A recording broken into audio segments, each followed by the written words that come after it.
Eh bien, bonjour à toutes et à Jérôme, si je ne me trompe pas, ou à toutes et à tous si j'en oublie. Ravi d'être avec vous aujourd'hui pour un webinaire sur les gouvernances partagées. J'ai mis volontairement au pluriel. C'est vrai que quand on parle de gouvernance partagée, participative, délégative, intégrative, autogestion, horizontalité, sociocratie, méthode agile, lean management, enfin on parle de tout et de n'importe quoi, enfin pas n'importe quoi, mais en tout cas de plein de choses diverses avec plein de définitions différentes, d'univers différents, d'intentions différentes, de politiques différentes même derrière.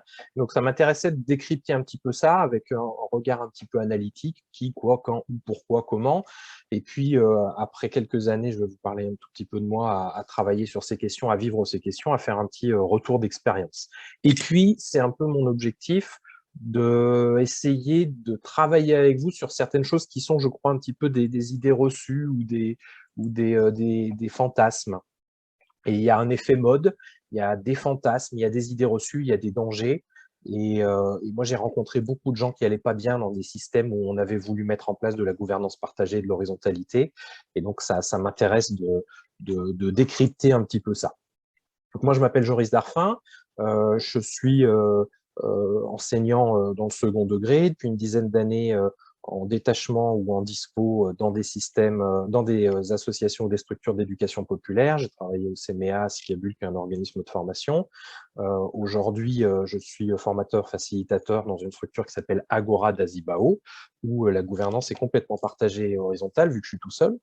Et, euh, et du coup, que ce soit dans les associations dans lesquelles j'ai été bénévole, j'ai contribué à la création de la Miette, de un double sens, de Sicabule, de l'Ouvre-Porte, etc.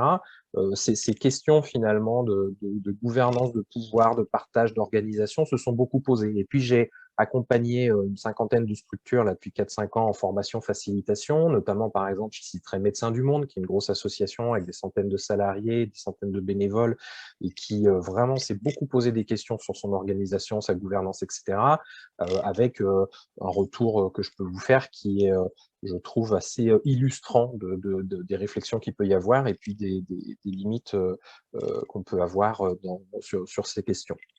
Donc, on va prendre à peu près, je vous montre rapidement une grosseur sur cette question des gouvernances partagées. On va commencer en partant de vous, si vous voulez bien, si vous pouvez contribuer avec les post-it, on va voir hein, des mots-clés. Et puis, on se posera un petit peu la question de la définition, de pourquoi on parle de ça, avec une approche un peu historique et sociologique, de qu'est-ce qui existe, par exemple, quels sont les enjeux, de quoi on parle, où est-ce qu'il y a de la gouvernance partagée, quelles questions se peut poser pour analyser la situation, et ainsi de suite, pour arriver petit à petit au comment. Mon diaporama n'est pas forcément fantastique en termes de présentation, d'illustration, etc. Donc n'hésitez pas au fur et à mesure à rajouter un lien web, à rajouter une image, à rajouter, si possible, libre de droit, mais bon après, tant pis, hein, s'il y en a que ça embête qu'on utilise leurs images, je les enlèverai ensuite.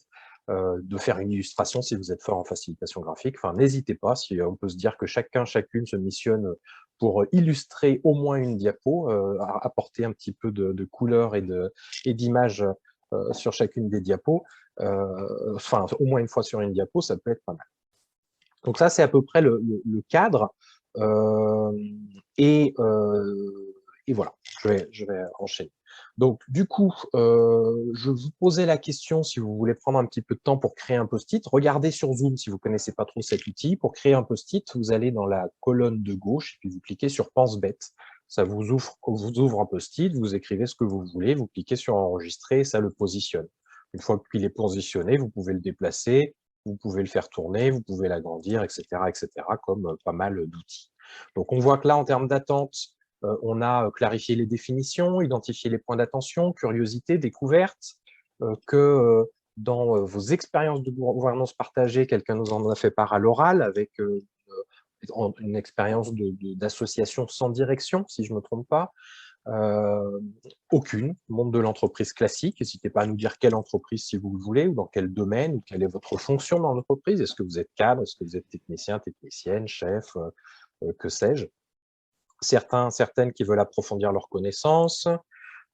Et puis, en termes de gouvernance partagée, pour le moment, en termes de brainstorming, on a le mot coopération qui apparaît, mais je vous laisse quelques secondes de plus parce que je vois qu'il y a quelques mots qui sont apparus. On a donc furet anonyme, iguane anonyme, lamentin anonyme, rhinocéros anonyme. Google vous attribue des petits noms d'animaux par défaut lorsque vous arrivez. C'est un outil Google, ça pose plein de questions, mais en tout cas, il est quand même assez fonctionnel et puis il est intéressant parce que je crois que vous pouvez vous connecter sans compte Google et puis contribuer sans compte Google. Et puis encore une fois, il y a cette question des diapos les unes après les autres qui sont intéressantes. Pendant que vous collez des post-it et puisqu'on est sur l'outil, il y a aussi un truc qui est super pour les facilitateurs graphiques et facilitatrices graphiques, c'est qu'il y a plusieurs niveaux de stylos et plusieurs couleurs bien sûr, mais par exemple sur Klaxoon, d'autres outils comme ça, on n'a pas forcément plusieurs niveaux de stylos, des surligneurs, des choses pour peindre comme je le fais ici. Donc c'est assez intéressant. N'hésitez pas à faire des petits essais sur l'outil. Merci pour votre participation. Je vois qu'aussi des gens qui viennent partager des expériences. Alors, j'essaierai vraiment de vous laisser la parole, mais n'hésitez pas à la prendre, à dire stop, à lever la main. N'hésitez pas à vous faire connaître pour dire que vous n'êtes pas d'accord ou pour illustrer ou pour compléter. Parmi les attentes, il y a aussi donc à approfondir, on a dit, clarifier les définitions et identifier les points d'attention. OK, ça marche. Et puis, dans vos expériences, quelqu'un qui est coach agile chez Renault.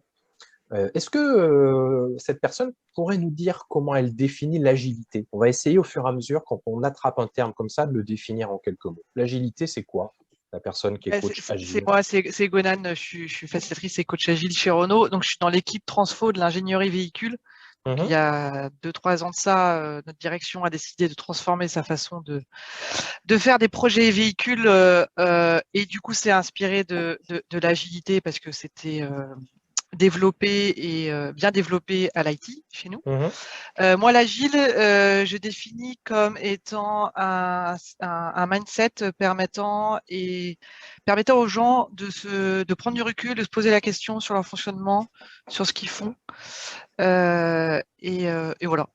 Ok. Je Et pourrais si on reparler pendant remonte un des peu, heures, il y avait le modèle Toyota, le lean management, l'agilité, et c'est l'idée d'être ouais. un petit peu en prise de recul sur ce qu'on fait, et puis parfois de mettre au centre le produit, le client, pour avoir un retour sur de quoi a besoin le client, et non pas faire un produit en essayant de le vendre au client, mais partir de ce dont a besoin le client pour concevoir le produit. C'est un petit peu ça. Et c'est Ouais, vrai que c'est surtout casser des silos et remettre de la collaboration et remettre aussi, pour parler techniquement, des gens qui conçoivent plutôt que des gens qui reportent. c'est ça. Et du coup, dans l'agilité, le lean management, il y a des process, des méthodes qui sont issues de l'animation, ce que moi j'appelle les méthodes d'animation participative, la coopération, la gouvernance partagée, etc., sans forcément avoir les mêmes intentions.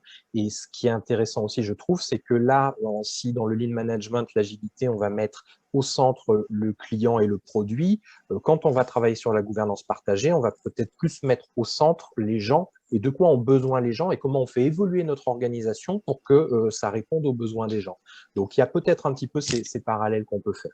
Je continue, une MJC qui souhaite passer en mode gouvernance partagée. Alors, une MJC qui a bossé un jour sans être en gouvernance partagée, ça peut être étonnant, et je n'hésiterai pas des fois à être un petit peu caricatural dans mes propos pour vous faire réagir, mais dans une MJC, normalement, il y a des bénévoles, et puis il y a des salariés, et donc il y a un partage.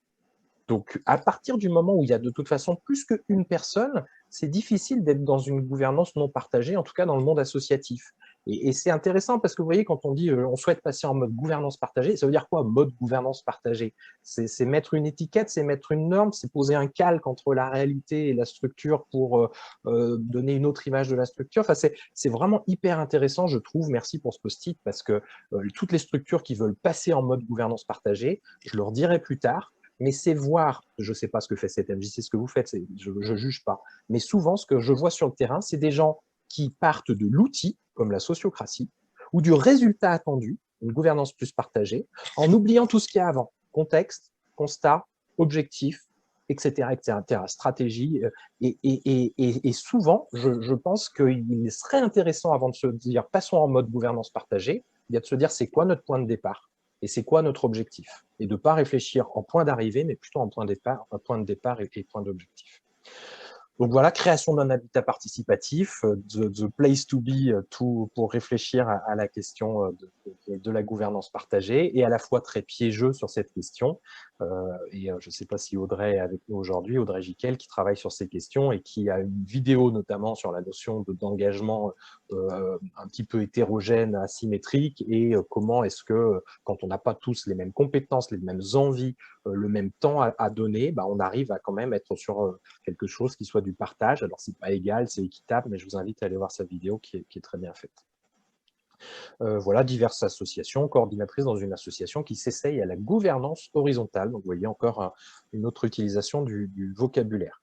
Sur ce que ça vous évoque, coopération, éducation populaire, répartition des responsabilités, temps de parole égalitaire, nouvelle manière de fonctionner ensemble, confiance, juste, tyrannie de la gouvernance horizontale. Merci pour ce post-it, et c'est intéressant aussi de voir comment, malheureusement, parfois, en effet, on passe d'une tyrannie à une autre. Et surtout quand on se dit, j'ai un système, je veux aller à un point d'arrivée, sans s'être posé la question de où je pars, quel est mon objectif, etc. En fait, on transpose un système non maîtrisé par tout le monde à un autre système non maîtrisé par tout le monde, et simplement on transfère le pouvoir à certaines personnes qui étaient en haut de la hiérarchie, à d'autres personnes qui vont maîtriser ce nouveau système dit coopératif. Donc c'est vraiment intéressant de voir que finalement, gouvernance partagée, plus de gouvernance partagée ne veut pas forcément dire moins de tyrannie. Sur la troisième diapo, n'hésitez pas à compléter un petit peu si vous voulez. J'ai mis plein de mots-clés. C'est quoi les mots qui vous parlent, vous, lorsque vous pensez à une gouvernance rêvée pour votre association, votre structure, etc. Autorité, domination, ordre, autonomie, délégation, confiance, défiance, contrôle, liberté, créativité. Je faisais une recherche sur Internet sur vraiment la base, gouvernance partagée, etc. Je suis tombé sur un texte qui expliquait comment faire participer les subalternes pour qu'ils aient l'impression d'être dans une gouvernance partagée. Je trouvais ça intéressant à la fois dans la dimension social washing et puis sur le vocabulaire subalterne, qui est encore un vocabulaire qu'on retrouve quand on parle management de projet, management d'équipe, etc., etc. Donc, n'hésitez pas à mettre 2-3 mots. Et en attendant, pour compléter finalement les avis que vous avez, pour partir de vos représentations, je lance un petit sondage sur Zoom. Avec 10 questions, c'est beaucoup. Donc, je vous laisse répondre un petit peu, comment dire, un peu du tac au tac, hein, sans trop réfléchir. À chaque fois, c'est des phrases affirmatives. Ça ne veut pas dire que je suis d'accord ou pas d'accord. C'est des phrases pour vous faire réagir et vous dites si vous êtes complètement d'accord, plutôt pas d'accord ou pas d'accord du tout. Je vous laisse 2-3 minutes pour répondre à ces questions. Si on regarde ensemble, je partage les résultats. On a par exemple, pour qu'une structure fonctionne, il faut forcément un capitaine. Il y a 2 personnes qui sont complètement d'accord et 4 plutôt d'accord. Donc vous voyez, 6 sur 9. On a une majorité de personnes qui pensent qu'il faut un capitaine ou quelques capitaines dans le bateau.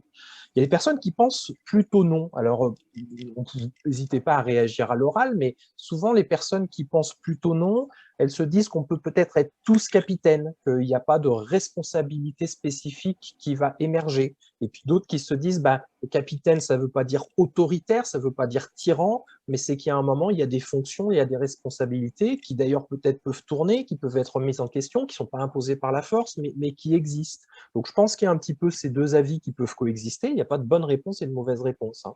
Mais vous voyez qu'il y a déjà plusieurs manières de comprendre cette phrase. Si quelqu'un veut réagir, n'hésitez pas à réagir du tac au tac.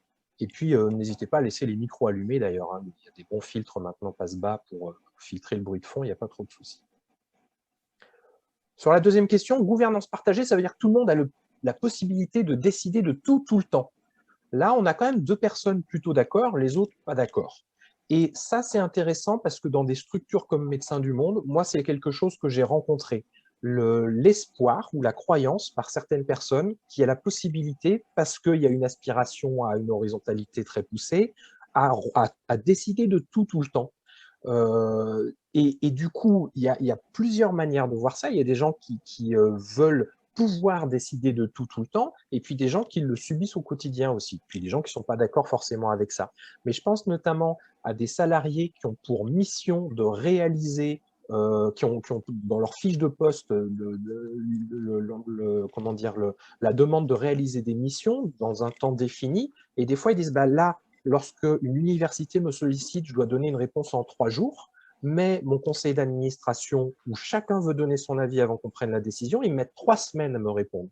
Et du coup, il y a un décalage entre moi, ma réalité de technicienne sur le terrain, et les bénévoles qui sont là de manière asymétrique et qui veulent quand même avoir autant voix au dialogue que moi, alors même que certains ne savent pas du tout de quoi on parle quand on parle d'intervention à l'université pour Médecins du Monde. Donc, il y a Je vraiment... confirme. Ouais, qui veut confirmer? Oui, c'est Céline. Je confirme les deux mains, les deux pieds. C'est exactement ce qui se passe, nous, sur le terrain, pour des associations en lien avec la santé. Ouais. Les professionnels de santé sont engloutis par leur métier qui est déjà très prenant et ils doivent gérer en termes de gouvernance une association qui est sur un territoire de plusieurs communes. Notre réalité de terrain en tant que directrice de l'asso, c'est d'être réactif par rapport aux tutelles et aux instances qui nous financent. Et pour avoir une réactivité de la gouvernance, c'est pas toujours le cas. Et du coup, on est un peu entre le marteau et l'enclume, et c'est pénible au quotidien. C'est usant même. Et on le retrouve Donc, entre, par exemple, techniciens, techniciennes et élus sur des collectivités territoriales, voire même avec des gens qui ont la même fonction, hein, des collègues, mais qui n'ont pas la même temporalité, entre bénévoles, etc., etc. Et du coup, il y a vraiment quelque chose, je crois, qui est de l'ordre de la confusion là-dedans. Parce que aller vers plus de gouvernance partagée, aller vers plus d'horizontalité, ça ne veut pas forcément dire que tout le monde peut décider de tout le temps. En fait, il y a une différence entre l'anarchie et le chaos. À Médecins du Monde et dans beaucoup de structures, il y a une aspiration à tendre vers l'anarchie, qui est le système le plus organisé qui soit, et une confusion en fait avec un truc un peu plus chaotique où il n'y a pas d'organisation, il n'y a pas d'autorité, il n'y a pas de responsabilisation et il n'y a pas de répartition, de délégation, etc. etc. Donc il y a une aspiration des gens à contribuer fort et vite, une volonté d'être dans la coopération, mais un peu une confusion sur la stratégie et sur l'horizon. Et peut-être vous ne connaissez pas cette utilisation du mot anarchie qui est pas du tout péjorative, parce que c'est utilisé dans le langage courant de manière très péjorative. Mais l'anarchie, si je vous fais, moi, tester quels sont les mots, là, on regardera tout à l'heure, mais autorité, domination, ordre, autonomie, etc., etc. Moi, je fais le pari, parce que je l'ai fait avec d'autres groupes, que si je vous fais choisir les mots que vous préférez, on va tomber sur les valeurs de l'anarchie. Les gens qui sont intéressés par la gouvernance partagée et par l'horizontalité, par toutes ces choses-là, eh bien, ont des valeurs qui sont profondément communes avec la théorie de l'anarchie. Et donc, voilà. Et donc, ce qu'il faut se dire, c'est comment finalement on a cet horizon, mais en n'ayant pas une confusion sur la stratégie, la manière de faire, et en n'étant pas un petit peu coincé dans cette utopie, dans ce fantasme plutôt, que tout le monde peut décider de tout le temps au même niveau. J'avance sur les questions et encore une fois, n'hésitez pas à intervenir. Merci à ceux et celles qui le font. Gouvernance partagée, c'est forcément plus efficace. Alors là, vous voyez que c'est partagé, mais il y a quand même une bonne partie des gens qui disent oui, c'est forcément plus efficace. L'expérience montre que non. Il y a des structures qui s'en sortaient pas trop mal sur un truc très en silo et très vertical, et puis qui se sont mis à de la gouvernance partagée, puis qui ont explosé et disparu. Donc, c'est pas forcément plus efficace. C'est pas... Donc là, vraiment, on a aussi quelque chose qui est de l'ordre de l'hypothèse, de la croyance, mais qui ne se vérifie pas forcément dans l'expérience. Plus d'horizontalité, ça veut dire moins de violence, d'oppression et de rapport de domination.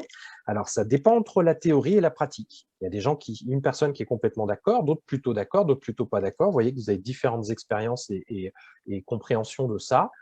Encore une fois, moi, là où j'ai vu le plus de violence systémique et le plus de risques psychosociaux non considérés, c'est dans les centres sociaux, et c'est pas chez Total, Bouygues ou Hermès ou des entreprises comme ça.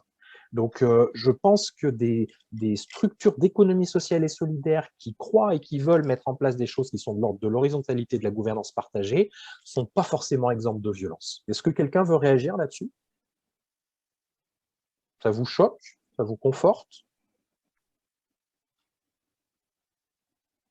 Je continue alors. Allez, ouais. oui, pardon, vas-y. Je veux bien réagir, c'est encore Céline, pardon. Ça m'interpelle et du coup, c'est vrai que ça déconstruit un peu un schéma idéal qu'on a de vouloir tout bien, tout gérer, tous ensemble, un peu comme dans le monde des bisounours.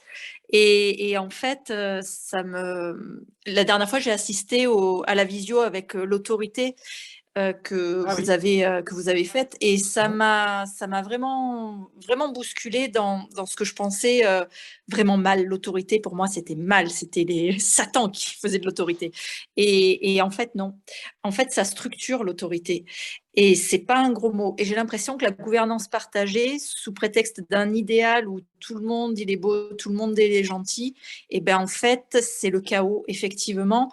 Et c'est peut-être pour ça que dans Google, Apple, tout ça, où ils sont peut-être pas forcément en gouvernance partagée, ça fonctionne bien parce que chacun a un cadre et sait quelle est sa place. Et c'est peut-être ça le secret. Et il y a Voilà. plusieurs choses par rapport à ce que vous dites, mais il y a la question, est-ce que tout le monde il est beau, tout le monde il est gentil, et puis comment finalement tout le monde il devient beau, il devient gentil, mais il y a surtout la question que quand on veut aller vers plus de gouvernance partagée et vers plus d'horizontalité, ça pose la question de la participation. Et la participation, elle ne se décrète pas, elle se construit. Et du coup, il y a des personnes qui ont besoin de compensation pour pouvoir participer. Il faut considérer les oppressions en place, etc., etc. Donc, ça ne se décrète pas, parce que si on le décrète, on passe d'une dictature à une autre, on passe d'une violence à une autre. Et du coup, si il n'y a pas une pleine conscience par tout le monde, un consentement de tout le monde pour une évolution de l'organisation, eh bien, c'est une gouvernance qui va être certes partagée par certains, comme elle l'était peut-être avant d'ailleurs, sans que ce soit ce vocabulaire qui soit utilisé, mais qui ne va pas forcément aller dans le sens de moins de violence. Donc c'est un petit peu ça une grosse partie de mon discours, et j'y reviendrai après. Et donc pour continuer sur les questions, aller loin dans le partage. Oui, merci. Joris, oui. je voulais intervenir. Salut, ouais. coucou. C'est Juliette. Juliette, ça va? Oui, ça va, merci. Coucou, je répondrai à ton message plus tard. Ça me fait plaisir de te voir. Non, par rapport à ce que tu disais sur la violence, par exemple dans les centres sociaux ou les entreprises, je comprends bien que ton intention, c'est un petit peu de désacraliser les représentations qu'on peut avoir sur la gouvernance partagée, mais j'irai pas aussi loin dans le sens où on sait bien que dans des grandes entreprises, il y a aussi des violences qui peuvent être très importantes, qui se situent pas. Enfin, je nuancerais simplement en disant qu'elles se situent pas forcément aux mêmes endroits, oui. Mais elles peuvent être sur la question du sens qu'on retrouve dans son métier, ou alors sur la façon dont on est considéré dans son travail. Enfin, voilà, je voulais juste nuancer un petit peu ce que tu disais, parce que ça m'a interpellée, même si je suis, tu le sais bien, la première à savoir par expérience que c'est pas forcément toujours facile de travailler dans des structures de l'ESS.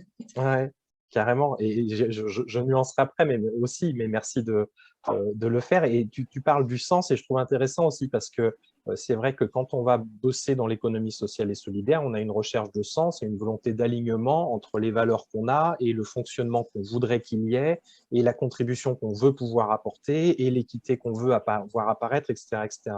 Donc, il va y avoir un enjeu beaucoup plus fort, une pression beaucoup plus forte que vont se mettre les personnes pour qu'il y ait réellement une gouvernance partagée, un peu d'équité dans les prises de décision, etc., que dans certaines entreprises où il est établi qu'il y a une hiérarchie, qu'il faut peut-être 5 ans, 10 ans pour vraiment avoir voix au dialogue, etc., etc.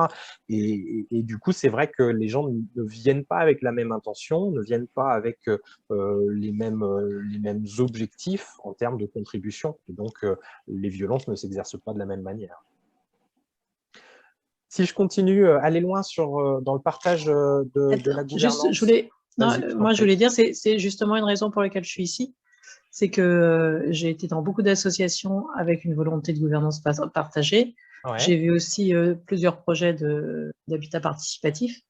Et je pense que la gouvernance partagée, justement, quand on n'a pas les bons outils et quand on ne s'est pas posé les bonnes questions à l'avance, et qu'on a juste dit, bah oui, on veut faire de la gouvernance partagée, et ben ça peut être extrêmement violent et extrêmement destructeur. Et j'ai vu beaucoup de collectifs voler en éclats, justement pour des questions de gouvernance partagée qui étaient mal digérées, en fait. Ouais. Donc, voilà. Et l'outil ne fait pas la gouvernance partagée.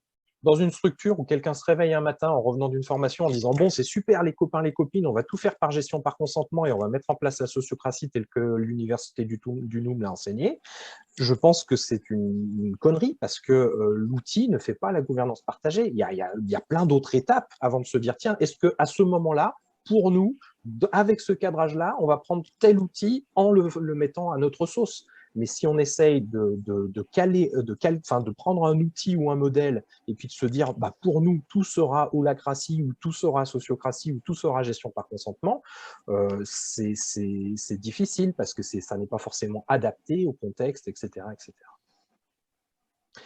Pour continuer sur les questions, et après je reprends le fil de ma présentation et je pense que vous y retrouverez certaines choses que vous dites. Aller loin dans le partage de la gouvernance, ça veut dire effacer les autorités. Une partie est d'accord, 4 sur 9, 5 sur 9 sont plutôt pas d'accord ou pas d'accord du tout. Il ne faut pas confondre autorité et autoritarisme. Si dans un habitat groupé, quelqu'un dit bon ben là, c'est moi qui gère le parc des 8 véhicules pour les contrôles techniques et ça se passe comme ça, je vous informe qu'il va se passer ça et ça et ça, et que quelqu'un dit ah mais non, il faut tout qu'on décide ensemble, il faut tout qu'on construise ensemble, redonne-moi les documents, etc. On ne va pas être très opérationnel. La personne, elle a peut-être une autorité de compétence parce qu'elle est garagiste ou gestionnaire ou que simplement elle a développé une autorité de compétence. Elle a une autorité aussi de mission, une autorité symbolique parce que c'est elle qui s'est chargée de le gérer, ce planning des véhicules partagés. Peut-être qu'en même temps, elle est sympa avec les gens, elle fait une petite blague sur les véhicules et elle va s'appuyer en même temps sur une autorité affective et puis qu'elle aura une certaine autorité charismatique et c'est un peu les cas de figure de l'autorité qu'on retrouve. Mais l'autorité n'est pas l'autoritarisme. Et une gouvernance partagée qui est saine et efficace, je pense que c'est une gouvernance partagée où il y a des délégations, où il y a des responsabilisations. Et quand on est responsable d'un truc, on a autorité sur ce truc. Et ça ne veut pas dire qu'on impose par la force, le chantage, la séduction ou que sais-je encore, des décisions qui ne vont pas dans le sens du groupe. Ça veut dire qu'à un moment, on a une responsabilisation, ça nous donne une autorité sur le groupe, avec le groupe, pour mettre en œuvre cette mission-là. Inventer autre chose qu'un système hiérarchique pyramidal, ça va forcément dans le sens de l'épanouissement humain, de plus de bienveillance, d'amour et de bonheur. Une grande majorité est d'accord. 2 ne sont pas d'accord. La bienveillance, moi je trouve ça terriblement violent. La bienveillance, c'est veiller au bien, c'est-à-dire définir ce qu'est le bien et veiller à ce que les autres ne sortent pas de cette norme. Pour être bienveillant, des États forcent des peuples nomades à être sédentaires. Pour être bienveillant, certains membres de ma famille m'expliquent comment il faut penser en politique, parce que je ne suis pas dans la norme, je ne suis pas dans le bien, je me trompe, donc il faut que je sois bienveillant. Et ce mot bienveillant, ce mot amour, ce mot bonheur, je trouve que c'est difficile d'y associer ces mots à des questions organisationnelles et décisionnelles et de coopération. Et je l'utilise volontairement parce que certaines structures, Université du Nou, Colibri, etc., utilisent beaucoup ces mots et il y a de l'idéologie derrière l'Université du Nou, derrière les Colibris. Ça ne veut pas dire que c'est une bonne idéologie ou une mauvaise idéologie, mais il y a un projet politique, un projet de société, une conception du monde. Et moi, là, j'ai envie de prendre un tout petit peu de recul là-dessus et de ne surtout pas me laisser enfermer par les mots bienveillance, amour et bonheur sur ces questions de système hiérarchique pyramidal ou pas, parce que je pense que ça ne suffit pas de passer d'une hiérarchie pyramidale à autre chose pour être sur de l'épanouissement personnel, des relations affectives de qualité, des choses comme ça, et que certains mots comme bienveillance sont vraiment enfermés. Donc peut-être ça, j'ai vu quelqu'un qui a haussé les yeux et qui est parti, du coup, je ne sais pas si c'était en lien avec cette cassage de figure de la bienveillance. Jérôme, ouais. Ouais, tu as une définition de la bienveillance qui est vraiment étonnante, je ne l'avais jamais entendue comme ça. Parce que pour toi, la définition, c'est de toi vers quelqu'un d'autre. Et pour moi, la bienveillance, c'est de quelqu'un d'autre vers moi. Si je suis bienveillant, c'est que je suis à l'écoute de cette personne. Et même si ça ne suit pas mes valeurs, je vais répondre à ses attentes et je vais être attentif à ses envies. Et donc pour moi, la bienveillance, ça n'a pas d'aspect négatif. On n'a pas la même définition. Et dans ce cadre-là, la réponse ne serait pas la même à cette question. Ouais, moi j'ai découvert cette remise en question comment dire, ce point de vigilance sur la bienveillance dans le milieu de la grande pauvreté avec des associations qui interviennent avec des questions de libre choix, etc., et qui montraient finalement que sous couvert de bienveillance, on imposait sans leur consentement à des gens de vivre d'une certaine manière, d'élever leurs enfants d'une certaine manière, alors qu'il n'y avait pas de base scientifique pour dire que cette bonne manière, entre guillemets, était bonne et que les autres étaient mauvaises. Donc, je pense que sous couvert de bienveillance, des fois, on est sur de l'oppression par la norme d'une majorité ou des dirigeants, dirigeantes d'une structure pour que les gens, finalement, oui, Céline dit c'est de l'ingérence, mais je pense vraiment que ce mot bienveillance, qui est utilisé par exemple tous les partis politiques, peut poser question quand on voit que des idéologies très différentes le mettent à leur service. Mais après, j'entends que ce soit bousculant. Hein. La première fois, moi, ça m'a vraiment bousculé, et je trouve intéressant aujourd'hui d'interroger ce. C'est bousculant cette définition, mais encore une fois, même en réécoutant une deuxième fois, j'ai toujours pas la même définition de bienveillance. Du coup, la mienne n'est pas choquante. Mais c'est comme écolieu, c'est comme gouvernance partagée, c'est comme horizontalité. On peut mettre tout et n'importe quel mot dedans. Je peux dire que mon jardin est un écolieu. Est-ce que ça fait référence à la fédération des écolieux qui définit, ou c'est pas une fédération, mais est-ce que c'est un écolieu? Est-ce que gouvernance partagée, si je le définis, je vais avoir la même définition que celle de l'Université du Nou des Colibris? Pas nécessairement. Et c'est pour ça que moi, j'essaie de revenir à du vocabulaire commun, vous verrez tout à l'heure, en disant comment est-ce qu'on part d'un contexte, comment on se donne un objectif, comment on avance sur une réorganisation de la structure, où il y a peut-être une participation qui augmente. Et là, participation, partage des tâches, etc., c'est un vocabulaire qui est un petit peu plus commun que gouvernance partagée, horizontalité, sociocratie, etc. Et Gwen Anne nous dit qu'elle confirme le sens évoqué par certains managers dans son entreprise qui, sous couvert de bienveillance, essayent d'imposer une norme. C'est ça un peu, Gwen Anne? Oui, c'est ça, c'est sous couvert. Je suis bienveillant avec toi, mais je suis quand même pas d'accord et ma décision, ça sera la même, pas la tienne, quoi. Mais je te l'ai dit en toute bienveillance, bien évidemment. Dernière question. C'est galvaudé. Ouais. Dernière question et on revient au fil, et merci de cette intervention. L'horizontalité parfaite avec une égalité de responsabilité, c'est un fantasme irréaliste et dangereux. Une majorité est d'accord. On pourra débattre quand j'aborderai ça, pourquoi certains et certaines sont pas d'accord. L'horizontalité, donc la question 8, c'est pareil. Question 9, pour qu'une structure soit performante, il faut que les gens qui la font tourner aillent bien. Et là, vous êtes à 100% d'accord. Et du coup, moi, ça m'intéresse, et c'est le parallèle que je faisais tout à l'heure avec la méthode agile, quand j'accompagne en tant que facilitateur des structures, d'avoir une approche centrée sur les personnes qui font la structure, que ce soit des bénévoles, des salariés, pour voir comment, à partir d'eux, on peut travailler sur répondre à leurs besoins. Et moi, par exemple, je n'utilise pas le mot bienveillance, je travaille sur comment est-ce que chacune dans la structure va prendre soin de ses besoins et va prendre soin des besoins des autres. Et c'est plutôt le vocabulaire que je vais utiliser. Ça ne veut pas dire qu'il est bon ou qu'il ne soit pas moins casse-gueule que le mot bienveillance. Mais je trouve intéressant que vous soyez 100% d'accord sur finalement l'attention qui pourrait être intéressant de porter aux gens pour la performance d'une structure. Parce que pareil, ce mot performance, j'ai travaillé avec la ville de Villeurbanne sur un service au service des services, transversal donc aux différents services, qui s'appelait la MOP, mission optimisation et performance.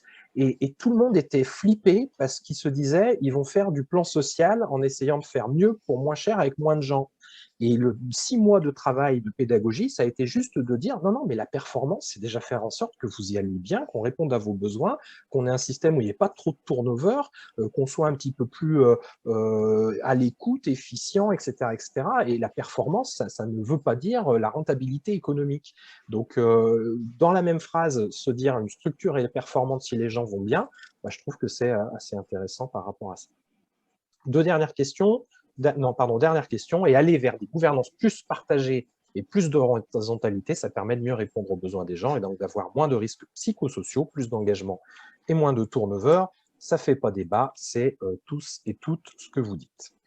J'arrête le partage du questionnaire. Dans les mots-clés de votre gouvernance rêvée, il y a respect, efficacité, communication, transparence, autogestion, co-construction, écoute, confiance, communication, autonomie, efficacité, entraide, équité, créativité, transparence, communication. Vous voyez que c'est des choses qui reviennent beaucoup et que le mot communication y revient. Et là, je vais m'employer, moi, pendant 5-6 diapos, là, à répondre à la question, mais on parle de quoi, en fait, quand on parle de gouvernance partagée, d'horizontalité? Est-ce qu'on parle de communication? Est-ce qu'on parle de consultation? Est-ce qu'on parle de concertation? Est-ce qu'on parle de co-construction? Est-ce qu'on parle de co-décision? Est-ce qu'on parle un peu de tout ça à la fois? Et vous voyez, transparence, communication, écoute, on est beaucoup déjà sur de la compréhension et de la communication avant même de parler de co-décision, quoi. Donc, ça rejoint un petit peu ce que je vais vous dire après.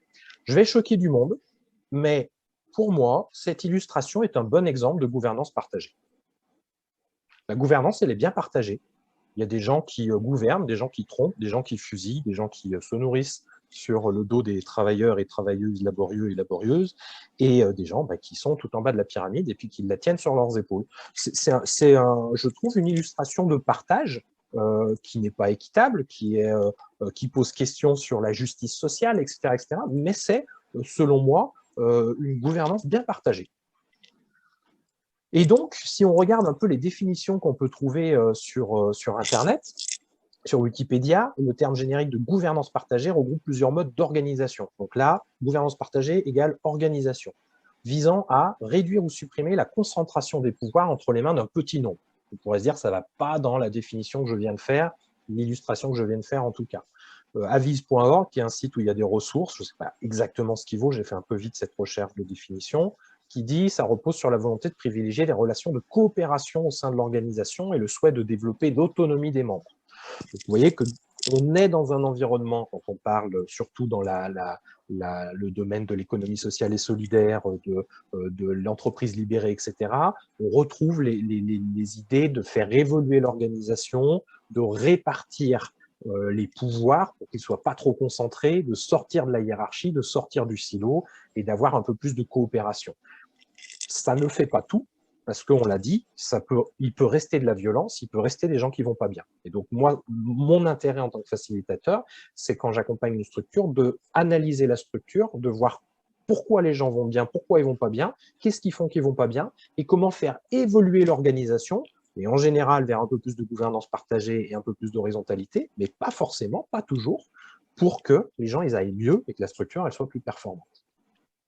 J'ai pris 2 autres mots, mais autogestion, on parle de quoi, de quel système, de quel périmètre, parce qu'il y a beaucoup d'entreprises multinationales qui sont en autogestion, elles ne sont pas gouvernementales, elles se suffisent à elles-mêmes pour se gérer.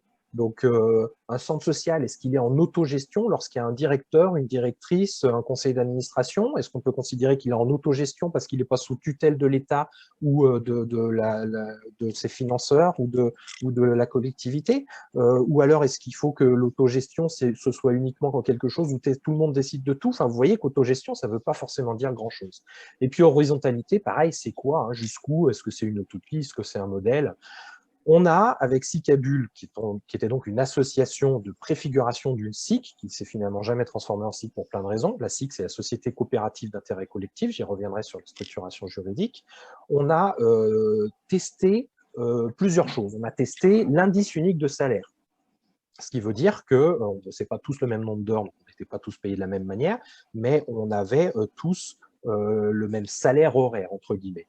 On a testé un système où les salariés avaient une place particulière par rapport au conseil d'administration. Est-ce que pour autant on était dans de l'horizontalité? Je ne saurais pas répondre.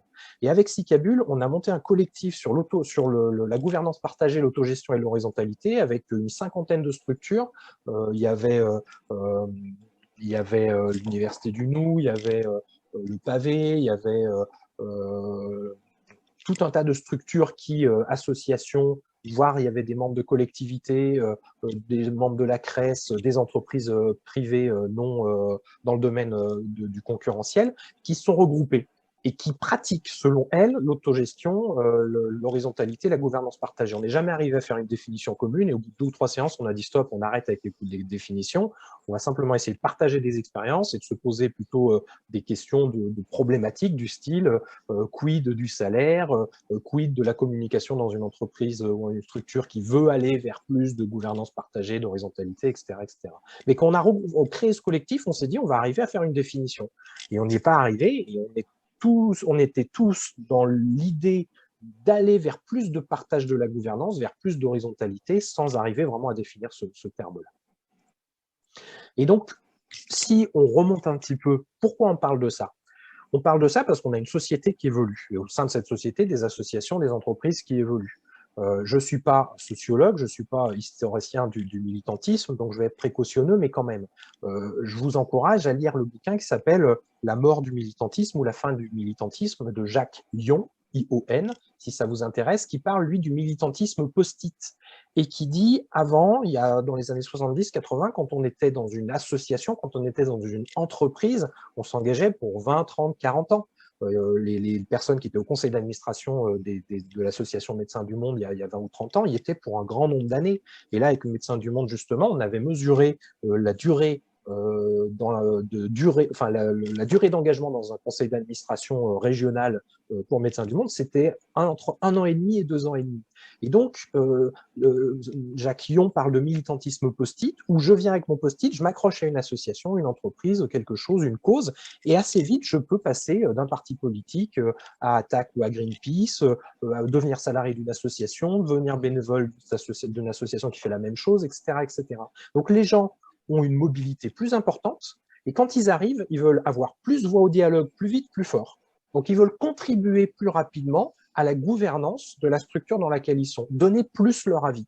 Donc, il y a une vraie aspiration et un vrai défi pour toutes ces associations et même ces entreprises à gérer ce turnover-là, parce que quand tu as des gens qui veulent dire leur avis sur un projet politique d'une association qui existe depuis 50 ans, mais eux, ça fait 1 an et demi qu'ils sont là, ils n'ont pas encore fini de lire le rapport d'activité, bah ça peut aussi poser question sur finalement comment tu garantis une certaine continuité. Je ne sais pas si vous avez vu l'expérience de Génépi, l'association qui intervient dans les prisons. En gros, ils se sont fait hacker par une bande de bénévoles qui sont venus dans l'association pour fermer l'association parce qu'ils étaient anti-prison.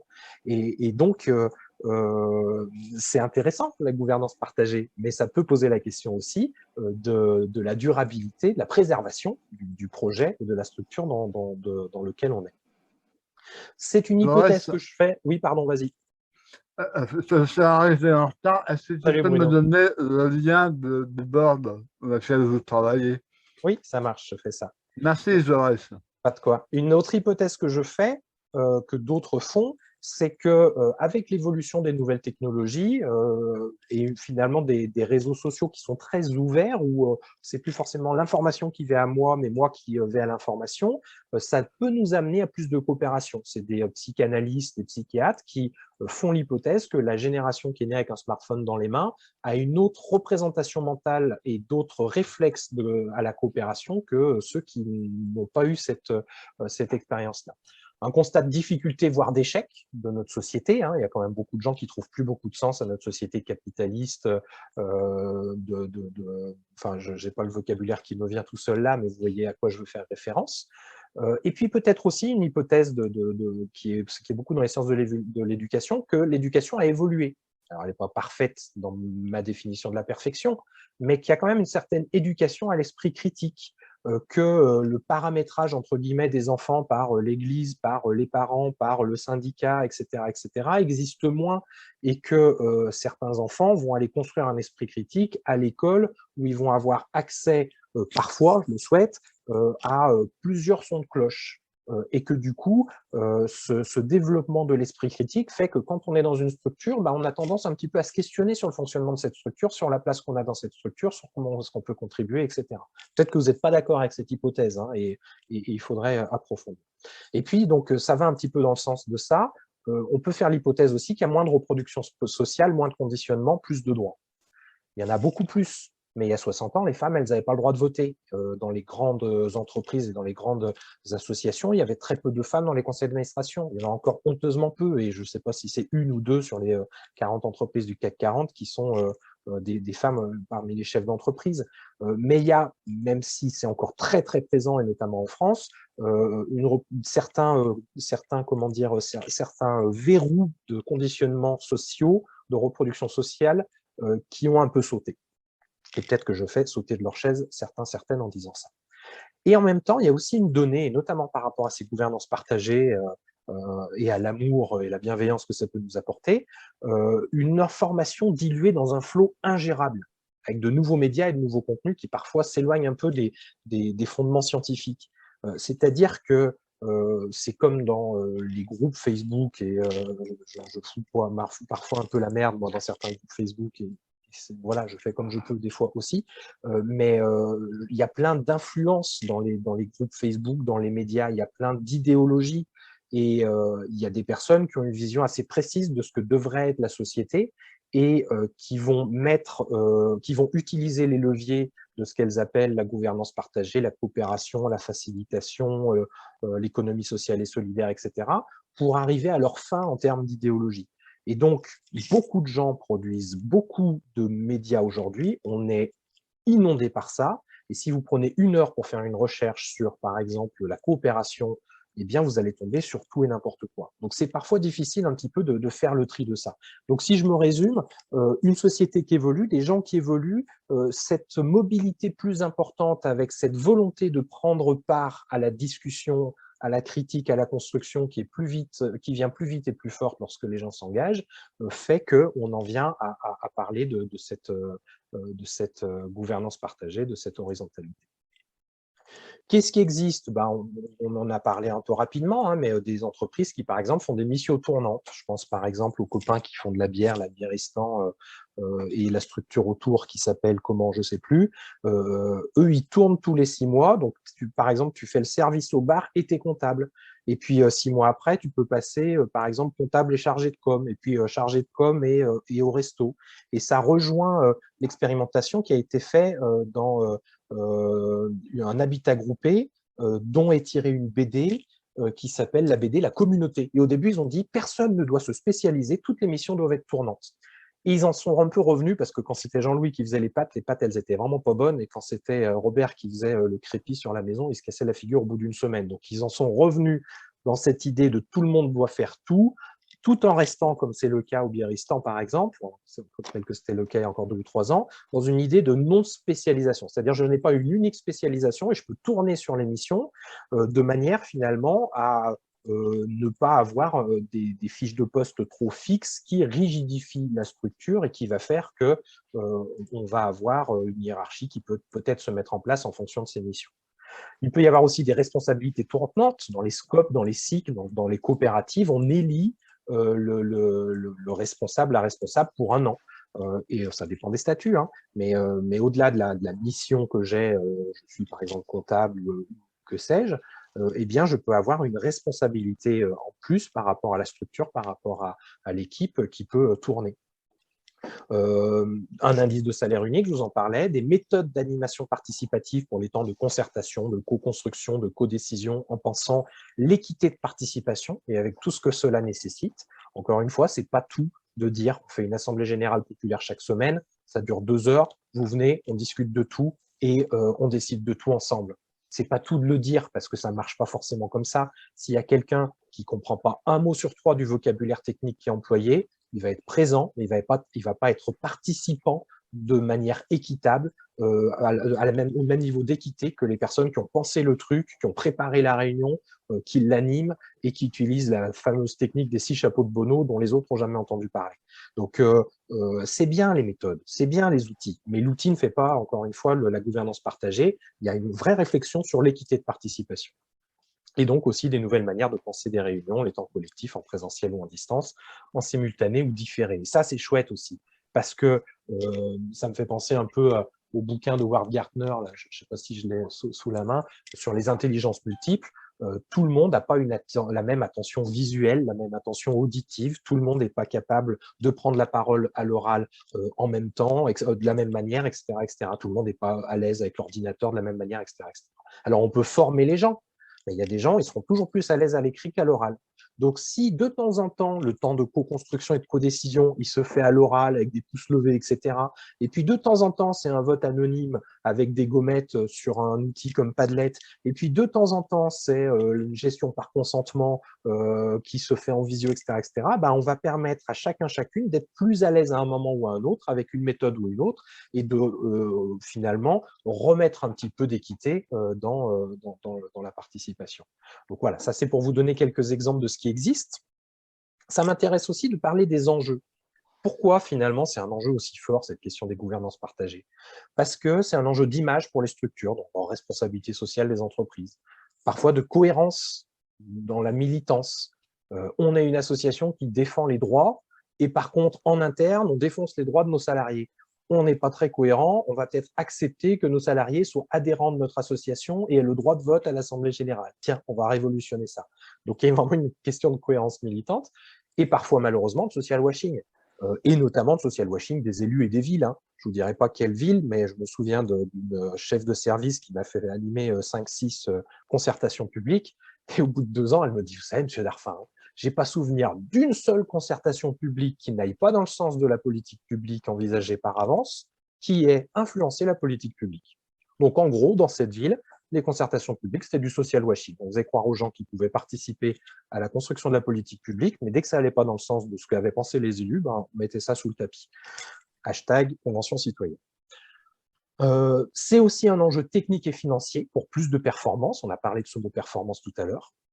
Ça coûte cher d'avoir des gens qui ne vont pas bien, d'avoir du turnover, et les organisations innovantes et en cohérence avec le contexte et les besoins, là mon texte a sauté, sont bien plus performantes. Et ça, vraiment, c'est montré, c'est pas pour rien que des entreprises comme Hermès, comme Apple, etc., parce qu'elles avaient les moyens financiers aussi de faire cette révolution, ont travaillé sur l'épanouissement personnel, sur la créativité, sur la mobilité interne, sur des outils de gouvernance partagée, etc., etc. Tout ce qui est écrit dans le diaporama, là, je vous le donnerai sous forme de fichier à la fin. Et puis d'autres choses. Un enjeu humain aussi, pour contribuer aux dimensions formatives, épanouissantes, réalisantes que peut apporter son engagement dans une structure.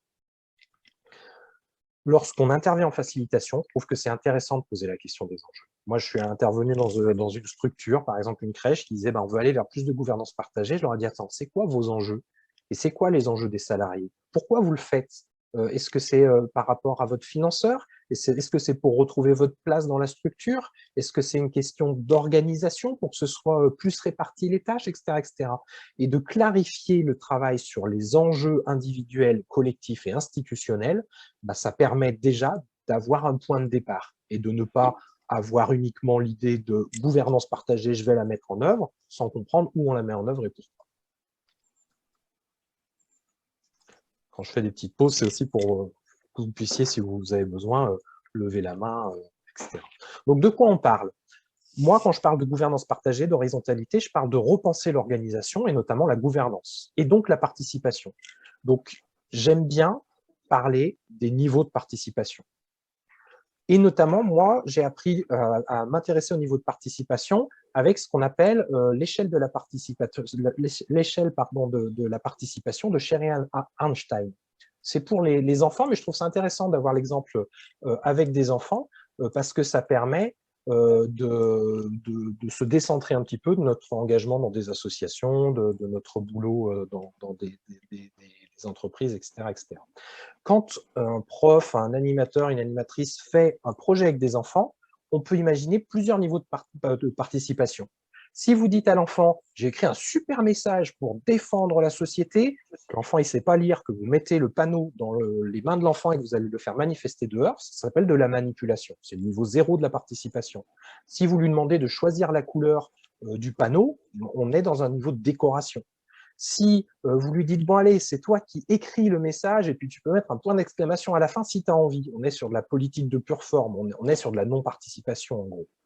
Si ensuite, on va expliquer le message, on va dire pourquoi il y a ce message, est-ce que tu comprends ce qu'il veut dire, on informe un petit peu plus, voire on consulte en disant c'est quoi que tu veux écrire comme message, voire même on va dire est-ce qu'il faut écrire un message, et là vous voyez on monte dans les échelons 6, 7, voire même on va dire faisons le constat ensemble et puis on va réfléchir s'il faut faire une action, et s'il faut faire une action, est-ce que c'est une manifestation, est-ce que c'est une vidéo, est-ce qu'il faut qu'on soit dans l'action directe, etc., etc. Et moi j'ai beaucoup accompagné des profs qui construisaient des projets pour les élèves.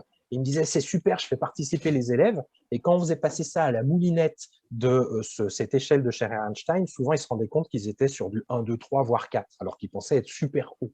Et un projet qui est pensé sans les personnes concernées, c'est souvent un projet où le niveau de participation derrière, il n'est pas énorme. Donc, je pense que c'est intéressant de clarifier un peu les niveaux de participation, de savoir si on est, par exemple, pour être sur une autre échelle, celle-là, si on est sur de l'information, ou de la consultation, ou de la concertation, ou de la négociation. Je ne sais pas vous, mais moi j'ai vécu parfois des réunions douloureuses, je pense notamment avec la mairie d'une grande ville dans le Rhône, où pendant 2 heures, ils demandent à 80 associations présentes leur avis sur l'affiche d'un grand événement de solidarité internationale. Et tout le monde donne son avis, il dit il faudrait faire comme ci, faire comme ça, etc. Puis au bout de 2 heures, la personne dit bon bah merci, mais par contre, de toute façon, c'est parti chez l'imprimeur déjà. On était furax. En fait, il n'y avait pas de clarté sur le niveau de participation, c'était un temps simplement d'information et d'échange, mais ce n'était pas du tout un temps de négociation, alors que nous, on avait compris que c'était un temps de négociation. Donc, pour que les gens participent, il faut penser le niveau de participation, il faut construire les conditions de la participation, et puis il faut être clair sur le niveau de participation. Je reprends mon exemple de Médecins du Monde, il y avait de la confusion parce que tout le monde voulait donner son avis tout le temps et remettre en question toute décision, parce qu'il y avait une aspiration à participer, une aspiration à co-gouverner, mais pas d'espace délimité pour le faire. Si on avait dit aux gens, il y a 4 grands domaines, sur ce domaine-là, c'est les salariés, et puis une fois par an, à l'Assemblée générale, on réécrit ensemble les grandes orientations. Sur ce domaine-là, il y a telle instance et telle instance où il y a de la concertation. Sur ce domaine-là, on est en co-construction et en co-décision permanente, mais il faut être là à la réunion. Sur ce domaine-là, c'est en mode assemblée générale permanente et tout le monde peut remettre en question tout et tout le temps et toute chose, et on est vraiment sur un système de consentement. Eh ben, les gens se diraient là oui, là non, et concentreraient, c'est mon hypothèse, leur énergie de contribution là où elle est la bienvenue, et finalement validerait ou délaisserait ou remettrait en question des espaces où on est plus sur de l'information ou de la consultation. Et moi, je commence à accompagner un petit peu des élus et des collectivités territoriales là-dessus, sur de la concertation publique, etc. Et j'essaye de les aider à faire la distinction entre une information, une consultation, une concertation, une négociation. Un budget participatif, c'est une négociation dans un cadre plus large qui est un cadre plutôt d'information. C'est-à-dire que je vous informe qu'il y a 10 000 € par an de budget participatif. Je les ai pris sur un truc que peut-être vous allez refaire à ma place. C'est peut-être un petit peu manipulatoire même. Mais bref. Donc, où est-ce qu'on est sur de la consultation? Où est-ce qu'on est sur de la négociation? Donc, je pense vraiment qu'il y a à penser les différents niveaux de participation et que la codécision n'est pas le seul levier de la gouvernance participative. Il y a de la codécision, il y a de la co-construction, si on redescend, il y a de la concertation, il y a de la consultation, il y a de l'information, etc., etc. Ça vous parle? Vous connaissiez déjà? C'est comment pour vous cette notion de niveau de participation? C'est révélateur. Merci beaucoup, Joris. Pourquoi c'est révélateur? Ah ben, parce que dans la co-construction, en fait, moi jusqu'à présent, j'y mettais tout ce que tu viens de dire et séparé. Et du coup, j'avais pas une vision très claire et très nette du cadre, même si j'avais peut-être une intuition sur quelque chose qui allait pas dans ce qu'on nous demandait. Mais là, je mets le doigt sur le fait que même en cas de gouvernance partagée et de co-construction, il faut de toute façon poser les choses pour qu'il y ait plus de clarté à ce qu'on va faire tous ensemble. Et on peut faire tous ensemble, mais à des moments, à des temps différents, sur des actions différentes. Et pas toujours tout faire ensemble en même temps. Et puis se donner les outils et la force pour vraiment, lorsqu'on décide de faire ensemble, de vraiment faire ensemble. Combien d'associations écrivent leurs orientations en dehors de l'Assemblée générale ou sans tenir compte de l'Assemblée générale? Il y a beaucoup d'associations qui présentent les orientations avec 3 questions à la fin en mode information à l'Assemblée générale. Combien d'associations s'autorisent à l'Assemblée générale de dire les copains, les copines, on va partir en débat, on va exprimer nos représentations, on va écouter les différentes opinions et on va construire ensemble les orientations à venir. Il n'y a pas beaucoup d'associations qui le font. La plupart des associations sur l'Assemblée générale sont sur un niveau de manipulation, un niveau de décoration, un niveau de politique de pure forme, et pour certaines sur un niveau d'information. Mais il n'y en a pas beaucoup qui sont sur un niveau de concertation, voire de négociation. Donc c'est bien de se dire on s'est tous réunis dans la même pièce et puis tout le monde a voté à l'unanimité. Mais quand les gens ils ont écouté d'une oreille distraite, ils n'ont pas très bien compris les enjeux, ils n'ont pas très bien compris le vocabulaire, ils ont accepté ce qu'un petit groupe a décidé pour tout le monde en faisant croire que c'était une personne, une voix, bah moi ça m'attriste finalement de voir que on ne va pas très très loin en termes de gouvernance partagée, même dans les associations. Mais après, c'est flippant aussi, Joris. Quoi. Tu es à l'aise avec tout ce que tu es en train de dire, tout ce que tu as déjà expérimenté sur le terrain. Pour des personnes qui arrivent dans le milieu associatif, qui aspirent vraiment à cet idéal, mais qui doivent se confronter à une assemblée de 100 personnes où on doit construire ensemble, débattre en même temps, ça veut dire qu'il faut gérer la prise de parole, il faut gérer les idées, il faut gérer le conflit. C'est un exercice très périlleux. Et du coup, peut-être que c'est pas de mauvaises intentions que on soumet trois mauvaises questions à la fin de l'Assemblée générale à voter. C'est peut-être justement parce qu'on a peur de se confronter justement à toute cette organisation qu'on maîtrise pas. Est-ce qu'on a peur de perdre son pouvoir? Est-ce qu'on a peur de se confronter à du technique qu'on ne maîtrise pas? Est-ce que c'est un peu des deux? Et je pense que c'est important de poser les enjeux sur la table. C'est quoi l'enjeu? Est-ce que c'est que les gouvernants actuels dans l'association restent gouvernants sans être mis en question? Est-ce qu'il y a un enjeu de finalement mise du pied à l'étrier de nouvelles personnes pour les impliquer, mais à un niveau qui ne va pas être un niveau de codécision, à un niveau simplement de co-construction, et derrière le conseil d'administration, il arbitre, et déjà c'est super. Les gens ils sont super contents quand on leur dit vous construisez trois scénarios et le CA doit choisir parmi ces 3 scénarios. Vous n'êtes pas en décision finale, mais déjà vous co-construisez. Bah déjà, c'est un niveau de participation et une implication dans la gouvernance partagée qui est super satisfaisante. Et puis, j'ai envie de répondre d'une autre manière aussi. Il y a un petit peu de conscientisation, on y viendra juste après, et puis du recours à des outils. Engagez Juliette, qui est là, engagez-moi. Nous, on sait faire ça pour des structures en tant que facilitateur, facilitatrice. Et de le faire tout seul, c'est difficile. Et je pense que certaines collectivités, certaines associations se rendent compte que les enjeux de durabilité, de préservation de l'organisation, encore une fois, repensez à ce qui s'est passé avec le GENEPI, les enjeux économiques et financiers, parce qu'il ne faut pas non plus faire n'importe quoi avec les financeurs pour certaines associations, etc., etc., ils peuvent être préservés et on peut partir dans quelque chose qui ne va pas devenir chaotique tout en donnant la parole aux gens. Moi, quand j'ai animé des concertations publiques, la grande crainte des élus, c'est que ça parte dans tous les sens et que leur politique soit remise en question.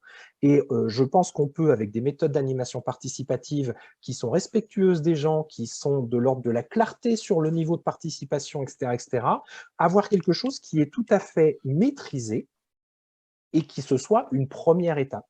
Et lorsqu'on fait une concertation publique, on arrive à montrer aux élus qu'on est arrivé à construire des scénarios qui peuvent faire infléchir leur politique publique sans que ça les mette en danger dans leur rôle d'élus, et ben derrière, ils se disent, tiens, on va refaire une concertation, puis peut-être on va faire une commission permanente pour la gestion de la vie associative dans la ville, etc. etc. Donc, ça ne se décrète pas, il ne faut pas faire une révolution violente de la gouvernance dans une structure, mais je pense que ça se pense, ça s'analyse, et encore une fois, il faut penser le contexte, les enjeux, quels sont nos objectifs, et ensuite seulement parler d'un recours à un facilitateur, une facilitatrice, ou de la mise en place de la sociocratie, ou de choses comme ça. Je continue. Oui, vas-y. Tu peux remettre la précédente? Oui. Quand tu fais un projet, souvent les gens font appel, ils ont déjà une vision de leur projet avec un objectif final. Cet objectif n'est pas comment dire, compréhensible pour la plupart des gens en général. Ils sont persuadés en général qu'ils ont, c'est dans la tête des gens qu'ils ont adhéré, car ils sont en construction, mais ce n'est pas le cas. Beaucoup de communautés travaillent au fur et à mesure et ils affinent leur projet au fil du temps. Et moi, je perçois comment dire, un décalage entre la vision du projet, on a une date arrêtée, et sur la timeline, elle est fluctuante parce qu'on est toujours sur des processus visuels, on va faire ci, etc. Mais on n'a pas, je peux dire, les effets 1, 2, 3 et 4 ne sont pas clairs. Alors, pour répondre à cette question, en fait, il y a finalement une manière de voir les projets. Est-ce que c'est une manière heuristique ou est-ce que c'est une manière projection-évaluation? C'est-à-dire, est-ce que tu te dis le résultat attendu, c'est celui-là, on ne transigera pas, quels que soient les gens qui viennent, ou le contexte qui évolue, pandémie, rien à foutre de la pandémie, on continue pareil, ou est-ce que tu es plutôt sur de l'heuristique, où tu avances avec des enjeux et des objectifs, tu avances, mais tu peux, sans toucher finalement aux enjeux, reformuler les objectifs au fur et à mesure de l'évolution, soit du contexte, soit des gens qui sont dedans. Et finalement, est-ce que tu as donc une approche inclusive des gens avec qui tu fais le projet, ou assimilatrice? Et là, on touche assimilation vs inclusion, un débat politique actuel entre certains futurs candidates à l'élection présidentielle. Il y a de l'idéologie, il y a de la politique là-dedans. Si tu fais un projet et que quels que soient les gens qui viennent, tu leur dis, on ne transigera pas, il faut vous faire une place, il faut vous assimiler dans le projet, ils ne bougent pas, le résultat attendu reste le même, les stratégies pour y aller restent le même. C'est, comment dire, ça ne va pas forcément être en connexion avec les aspirations des gens, et tu vas avoir un turnover qui va être très fort, des gens qui vont essayer de faire du putsch ou qui vont partir, etc., etc. Donc je pense que c'est intéressant de passer d'un système projection, évaluation à un système plus heuristique, de penser plus une politique inclusive qu'une politique assimilatrice, tout en ayant quand même une vigilance sur la préservation des enjeux et la préservation finalement du projet. Ou quitte à le faire sauter, regardez ce qui s'est passé avec Franck Lepage et c'était quoi? C'était le pavé? Je ne sais plus, au secours Juliette, c'était quoi qu'ils ont dissolu au bout d'un moment? Il y a un moment, c'était le pavé, il y a un moment, ils se sont dit, on a des enjeux, par contre, on a un constat qui fait que la préservation de la structure n'est plus stratégique. Et donc, ils ont dissolu, non pas pour des raisons financières ou quoi, la structure, parce que ça ne correspondait plus à leurs enjeux de base. Donc, il faut savoir où est-ce que tu mets le curseur en termes de préservation de la structure et du projet. Il faut réfléchir si tu es dans quelque chose qui est plutôt assimilateur, plutôt inclusif. Et puis ensuite, c'est quand même moi le conseil que j'ai, tenir compte des gens avec qui on fait le projet et les voir comme des forces et des ressources en faisant un petit peu évoluer les objectifs, les stratégies et les moyens d'action et la place de chacune dans le projet. C'est quand même un petit peu plus agile, moderne et durable que d'essayer de faire le projet malgré les gens. Je continue. Ou dans les associations, les collectivités, les entreprises, ça peut même faire évoluer les statuts. Une association qui se dit pas, tiens, on va faire une petite révolution, les salariés vont avoir le droit de venir au conseil d'administration. C'est intéressant. Moi, ça me questionne. Je trouve ça hyper violent. Les salariés qui font le boulot de l'association, qui n'ont pas le droit d'être au conseil d'administration, qui n'ont pas le droit d'être dans la discussion sur les orientations, sur la politique, etc. Puis on leur dit, bon, on a décidé, tu fais. C'est quand même assez bousculant, quoi. Donc, il y a une question sur les statuts, voire sur la structuration juridique. Franchement, moi, le statut associatif dans les associations salariées, je pense que ce n'est pas le meilleur statut pour être sur de la gouvernance partagée et de la préservation en termes de risques psychosociaux des salariés. Je ne sais pas si vous avez été bénévole ou salarié d'association, moi j'ai oscillé entre les deux. J'ai été en tant qu'administrateur, coupable entre guillemets de certains maintiens de violences psychosociales à destination de salariés, de manière pas forcément toujours conscientisée, mais je pense vraiment que ce fonctionnement n'est plus très moderne avec le militantisme post-it.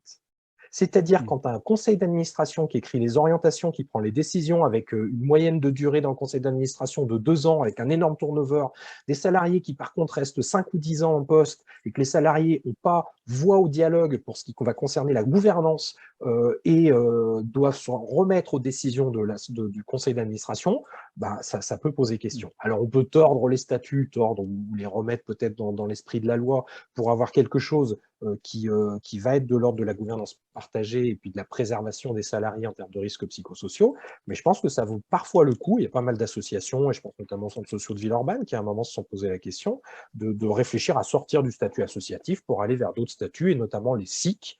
Dans les SIC, tu as plusieurs collèges, tu as au moins les salariés, au moins les bénévoles, au moins les bénéficiaires, et puis d'autres collèges possibles. Je crois que c'est au moins les bénéficiaires, au moins les salariés d'ailleurs, et tu peux avoir du bénévolat, etc., mais la gouvernance est pensée un petit peu autrement. Quelle question? Vas-y, Bruno. Est-ce que l'association a tendance à disparaître? Non, je ne pense pas. L'association est un super modèle pour faire l'association des parents d'élèves. Ça n'a aucun de l'école, ça n'a aucun sens que ce soit une SIC, une SCOP ou n'importe quoi. Par contre, une association, tout en restant d'intérêt général, qui est une association avec des salariés et avec donc différentes fonctions, salariés et bénévoles au sein de la structure, je pense qu'il y a de sérieuses questions à se poser sur la place des salariés dans la gouvernance, sur une gouvernance partagée, sur une prévention des risques psychosociaux, voire peut-être de l'évolution vers des SIC. Après, ça pose d'autres questions au niveau des dons aux associations, qu'on ne peut pas forcément faire de la même manière aux SIC, etc.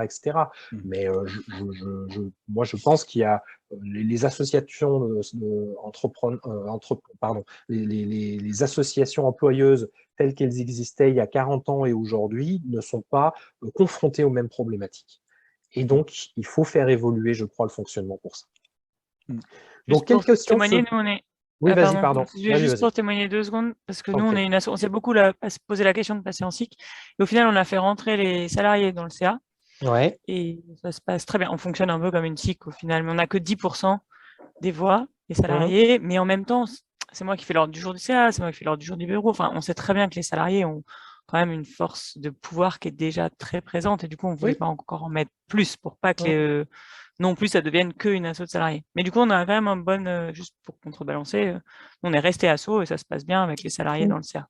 Vous êtes resté asso avec un fonctionnement qui est un peu évolué par rapport à ce qu'on rencontrait beaucoup il y a 20 ou 40 ans dans les associations. Et est-ce que dans vos CA avec salariés, vous identifiez bien les temps où vous êtes sur de la co-construction, les temps où vous êtes sur de la décision, les temps où vous êtes sur de la discussion, ou est-ce que c'est un peu fourre-tout? Non, je fais un ordre du jour où il y a marqué à côté information, co-construction, décision. Et si c'est décision sans consentement, enfin, on a de la chance parce qu'on a réécrit tous nos statuts, tout notre charte, tout l'an dernier. Donc, on a pu vraiment tout mettre à plat. Ouais. Et c'est vrai que ça, quand tu donnes de la clarté, ça simplifie vachement. Et moi, je pense à des associations comme l'UDAF ou quoi, où sur certaines réunions, on ne sait pas si on est sur de l'information, si on est sur de la concertation, de la co-construction, de la co-décision. C'est épuisant. Et puis, c'est hyper frustrant. Et puis, c'est démobilisant. Donc, je pense qu'il y a vraiment une grande clarté à avoir sur le niveau de participation, sur le temps où on est, et voire parfois sur ce que j'appelle de l'extraction. En disant là, on est en train d'aborder un sujet en termes de co-construction, mais ça nécessite une prise de décision et on n'est pas capable de la prendre ensemble. 3 personnes, un salarié, 2 bénévoles, vont s'extraire pendant un quart d'heure, bosser sur des scénarios, nous dire parmi les 2 ou 3 scénarios qui vont nous ramener lequel ils préconisent. Et puis nous, conseil d'administration, grâce à ce travail de facilitation que vous avez fait en interne, on va arbitrer, mais au moins on sera sorti un petit peu de l'ornière dans laquelle on était et on n'aura pas mis tous les sujets à tous. Et ça, c'est aussi culturel. Et moi, je m'intéresse un petit peu à l'organisation des partis politiques. Dans certains partis politiques, ils refusent de faire des sous-groupes à certains moments parce qu'ils veulent que tout le monde entende tout le même discours. Je pense notamment à un parti politique qui, quand il se retrouve avec d'autres partis politiques sur des réunions, unions de la gauche, etc., refuse les sous-groupes sur Zoom, etc. Parce qu'il dit non, c'est pas comme ça, c'est pas possible. Tout le monde doit entendre tout le temps la même chose. Donc il y a quelque chose d'aussi très culturel qui parfois freine cette capacité qu'on a à déléguer à un petit groupe quelque chose qui est quasiment de l'ordre de la décision ou parfois de la co-construction avec une proposition et un arbitrage derrière.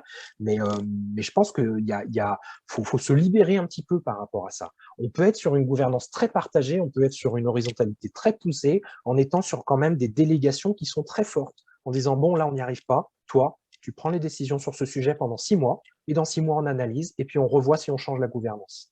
Mais je pense qu'à un moment, il faut se l'autoriser. Je repense à la gouvernance partagée dans les habitats groupés. Quand ça fait 5 réunions qu'on fait sur la gestion du parc automobile et qu'on s'en est toujours pas sorti et que c'est un sujet sur 12, est-ce qu'on n'a pas intérêt à un moment de dire, bon, toi et toi, débrouillez-vous. Vous nous dites comment vous faites.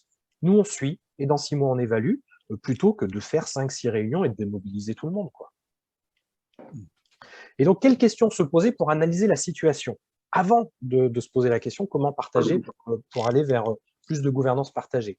Moi, je me pose la question quand j'interviens avec des structures, qu'est-ce qu'il y en est de la violence et des rapports de domination dans la structure?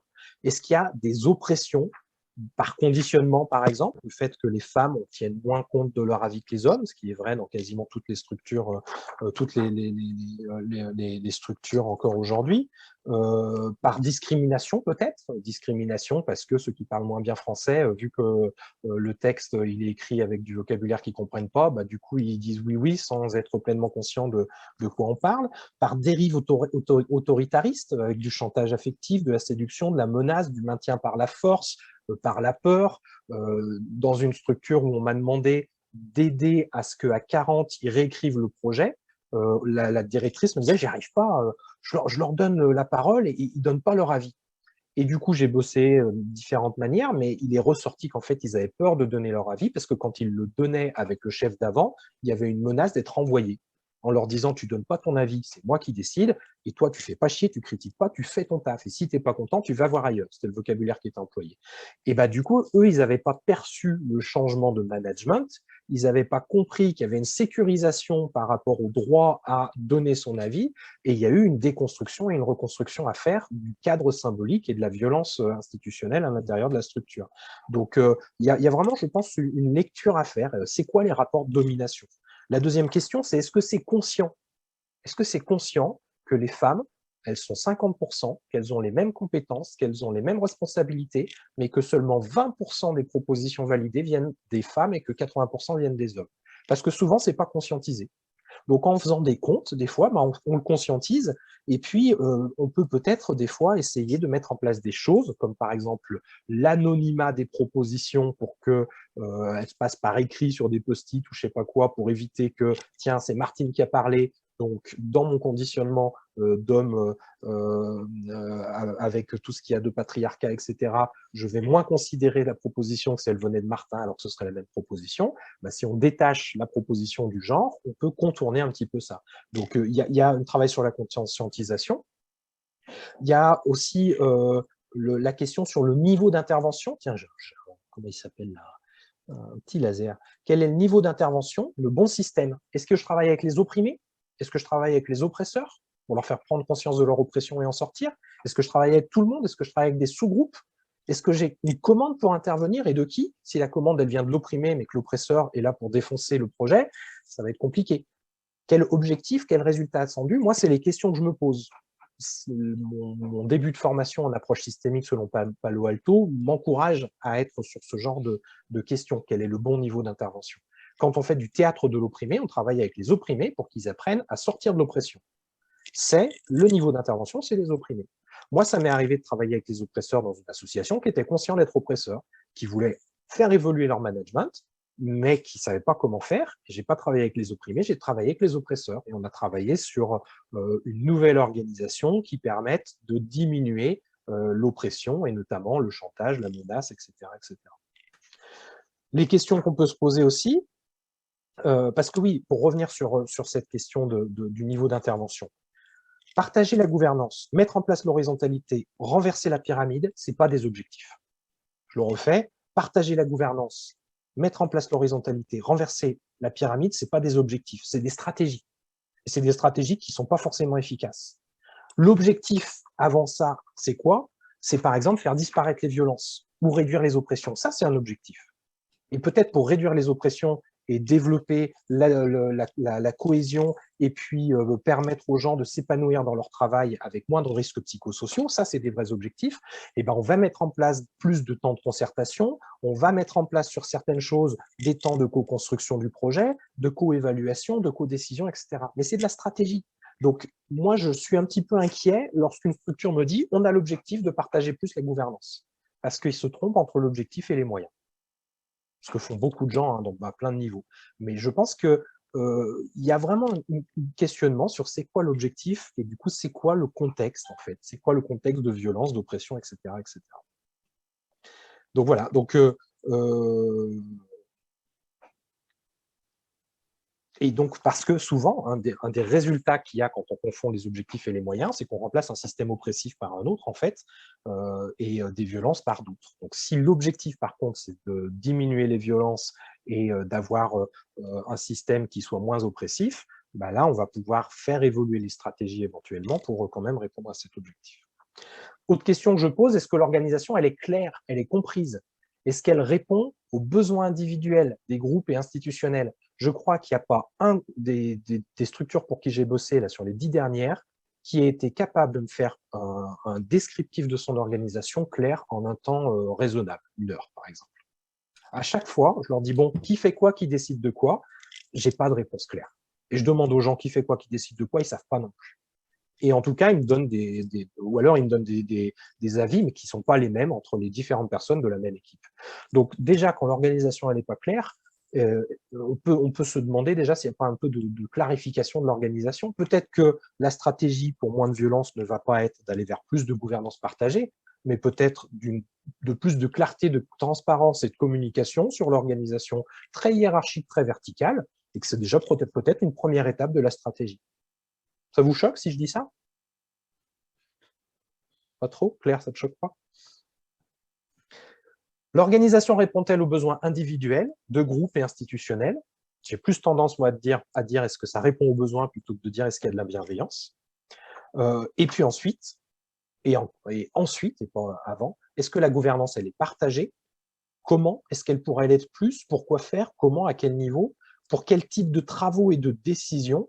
Avec un vraiment point d'attention à ne pas s'enfermer dans un modèle, la sociocratie, la gestion par consentement par exemple, qui ne sont pas adaptés dans toutes les situations.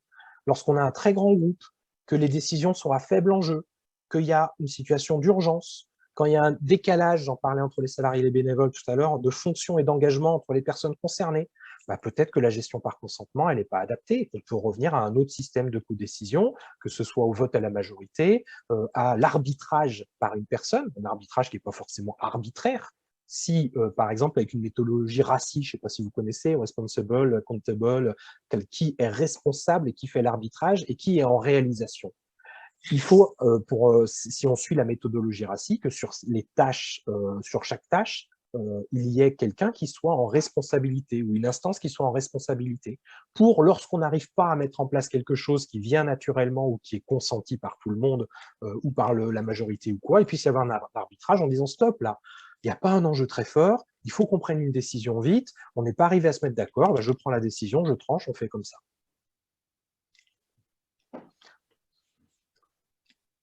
Et donc, oui, vas-y. Je disais 1 heure, mais en fait, ce sera 2 heures. Gouvernance partagée. Vas-y. Quelle est ta définition de la gouvernance partagée? J'en ai pas. Et c'est ce que je disais au début, j'en ai pas. Je ne sais pas ce que ça veut dire. C'est comme par exemple, l'intelligence collective. Je ne sais pas du tout ce que ça veut dire. Et je ne vais pas chercher à le définir. Par contre, je pense qu'on peut partager plus la gouvernance. Je pense qu'on peut sortir de schématisation très verticale avec des pyramides et des silos pour aller sur des choses qui sont plus horizontales, mais j'essaye de ne pas me faire enfermer dans une définition de la gouvernance partagée ou de l'horizontalité. On a monté, je disais Bruno au début, un collectif avec une cinquantaine, soixantaine de structures qui étaient intéressées pour construire une décision ensemble. On n'est pas une définition ensemble, on n'y est pas arrivé. Et je pense qu'il faut faire attention avec les définitions. Parce que moi, je pensais à ça. Oui. Je pensais à ça parce que les gens qui font de la gouvernance partagée sont passés avant par la sociocratie, l'holocratie, la gouvernance cellulaire, etc., etc., etc. Chacun a sa convention et ses spécificités qui ressemblent plus ou moins. Il y a plein de modèles, il y a plein de modèles de marques et d'étiquettes. L'holacratie, c'est une marque déposée. Et je pense que ce qui est important, c'est pas d'essayer de savoir quel est l'outil que je vais utiliser, quel est le modèle que je vais utiliser, quelle est l'étiquette que je vais me mettre, mais plutôt de se dire de quoi j'ai besoin et qui je suis. qui je suis individuellement, qui je suis collectivement, qui je suis institutionnellement, comment je fonctionne, de quoi j'ai besoin et comment je fais pour faire évoluer mon organisation. Et parfois, quand on fait évoluer son organisation, on repense le partage de la gouvernance, co-construction, co-décision, concertation, etc., etc. Mais je pense qu'il ne faut pas commencer la réflexion par le modèle ou l'outil ou la sociocratie ou la gouvernance partagée. Je pense qu'il faut vraiment commencer la réflexion par qui je suis, où je suis, c'est quoi la question, et c'est ça la démarche créative, c'est d'arriver à identifier une question et y apporter une réponse nouvelle.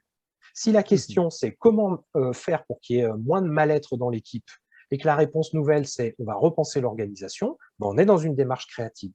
Si derrière tu te dis pour repenser l'organisation, on va se former à la gestion par consentement tous ensemble pendant 2 jours, puis derrière on va essayer sur un enjeu par réunion de le mettre en œuvre, et au bout de 6 mois, on verra si on continue ça ou si on fait autre chose, bah là, tu passes de la créativité à l'innovation. C'est-à-dire que tu mets en place dans ton fonctionnement quelque chose de nouveau qui fait évoluer l'organisation pour répondre à la problématique et finalement, dans ton contexte, dans ta période, etc., agir en connaissance de cause. Et donc, ça fait le lien, je me permets d'avancer, sur la question du consentement. Quid du consentement réel? Et surtout, quid de ce consentement lorsqu'on fait évoluer l'organisation? Parce que je ne sais pas vous, mais moi j'en ai vu beaucoup des organisations, notamment dans lesquelles j'étais, où c'est juste un petit groupe ou une petite personne qui va mener le chantier d'évolution de la gouvernance, et le résultat, c'est un transfert de pouvoir de ceux ou celles qui étaient au sommet de la pyramide vers ceux ou celles qui maîtrisent l'évolution organisationnelle et le nouveau processus.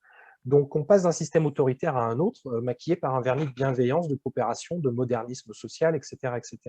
Donc, je pense qu'il y a un vrai travail de conscientisation, de travail sur le consentement pour arriver à faire évoluer une organisation, pour ne pas passer d'une oppression à une autre. Et donc, comment on fait? C'est des propositions un peu techniques.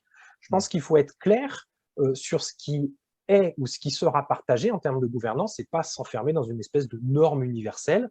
Et donc, ça rejoint un petit peu le questionnaire du début où il y avait des gens qui étaient plutôt d'accord ou plutôt pas d'accord sur ces questions. Je pense qu'il faut faire le deuil du fantasme, parce que je pense que c'est un fantasme, du tout le monde décide de tout le temps au même niveau. À moins que vous soyez je ne sais pas, des clones qui partaient faire le tour du monde et que vous êtes 4 ou 5, et ben, que peut-être là ce soit possible, que tout le monde décide de tout le temps au même niveau. Mais si ce n'est pas ça, si c'est une association, une entreprise, un habitat groupé, on n'a pas les mêmes histoires, on n'a pas les mêmes expériences, on n'a pas les mêmes compétences, on n'a pas les mêmes envies, on ne passe pas le même temps dans les réunions, on n'a pas les mêmes compréhensions, les mêmes interprétations, les mêmes idéologies. Donc, il faut clarifier, à mon avis, qui fait quoi, qui décide de quoi, pour chaque instance et être bien clair sur le niveau de participation de chaque personne, parce que ça va permettre de rendre opérationnel le système et de ne pas être sur quelque chose d'épuisant. Moi, j'en ai vu des habitats groupés qui se sont épuisés parce qu'ils poursuivaient ce fantasme de tout le monde décide de tout le temps au même niveau. Donc, faut, je pense, faire le deuil et puis accepter que sur certains sujets, on informe, sur d'autres, on consulte, on concerte, on co-construit, on co-décide. Parce qu'encore une fois, voilà, c'est terriblement frustrant et démobilisant, voire violent, de penser qu'on est en train de co-décider, alors qu'en fait, c'est juste un temps de consultation. Donc les gens, ils veulent contribuer, réfléchir, agir, créer, décider, mais surtout pas surtout, pardon, et pas sur tout le temps. Ils n'en sont peut-être pas conscients. Mais s'ils ont un espace vraiment où ils peuvent contribuer, que ça fait du sens, et qui peuvent peut-être remettre en question l'ensemble, mais qui ne sont pas au four et au moulin, et ben peut-être que ça va correspondre à un grand nombre de personnes. Tout le monde n'a pas l'envie, la compétence et la mission. Moi, je vois dans certaines associations où il y en a qui remettent en question l'organisation, qui veulent vraiment changer la gouvernance. Des fois, c'est qu'ils n'ont pas vraiment trouvé l'espace dans lequel ils vont pouvoir contribuer à un haut niveau de participation. Et quand ils trouvent l'espace, ils se mettent dedans et ça leur convient. Peut-être qu'ils remettront en question de manière plus globale l'organisation, mais des fois, ça va répondre aux besoins de concertation, de contribution des personnes, et c'est déjà pas mal. Alors, ça peut être manipulatoire, hein. Ça peut être, bon, allez, je vous balance un os à ronger, et puis tout le reste, je le garde sous le coude, et c'est moi qui décide. Mais s'il y a un os à ronger, puis un autre, puis un autre, puis un autre, et puis que finalement, le squelette, il est réparti en os à ronger par des groupes par des sous-groupes, par des personnalités, et que c'est clair un petit peu le qui décide quoi, qui fait quoi, et qu'il peut y avoir de la mobilité d'un groupe à l'autre, bah, je pense qu'on est sur un système un petit peu agile et qui permet à tout le monde de s'y retrouver. Donc, je pense qu'il faut distinguer les fonctions, salariés, pas salariés, responsable d'équipe, pas responsable d'équipe, les responsabilités, les temps où c'est un collectif et pour quelle dimension du collectif, pas forcément l'ensemble, des fois les sous-groupes qui décident, et puis les temps où c'est un individu qui va avoir une fonction spécifique, une mission spécifique et qui va décider. Et qu'on se pose les questions, est-ce qu'on est en train de proposer, de co-construire, de co-décider, etc., etc.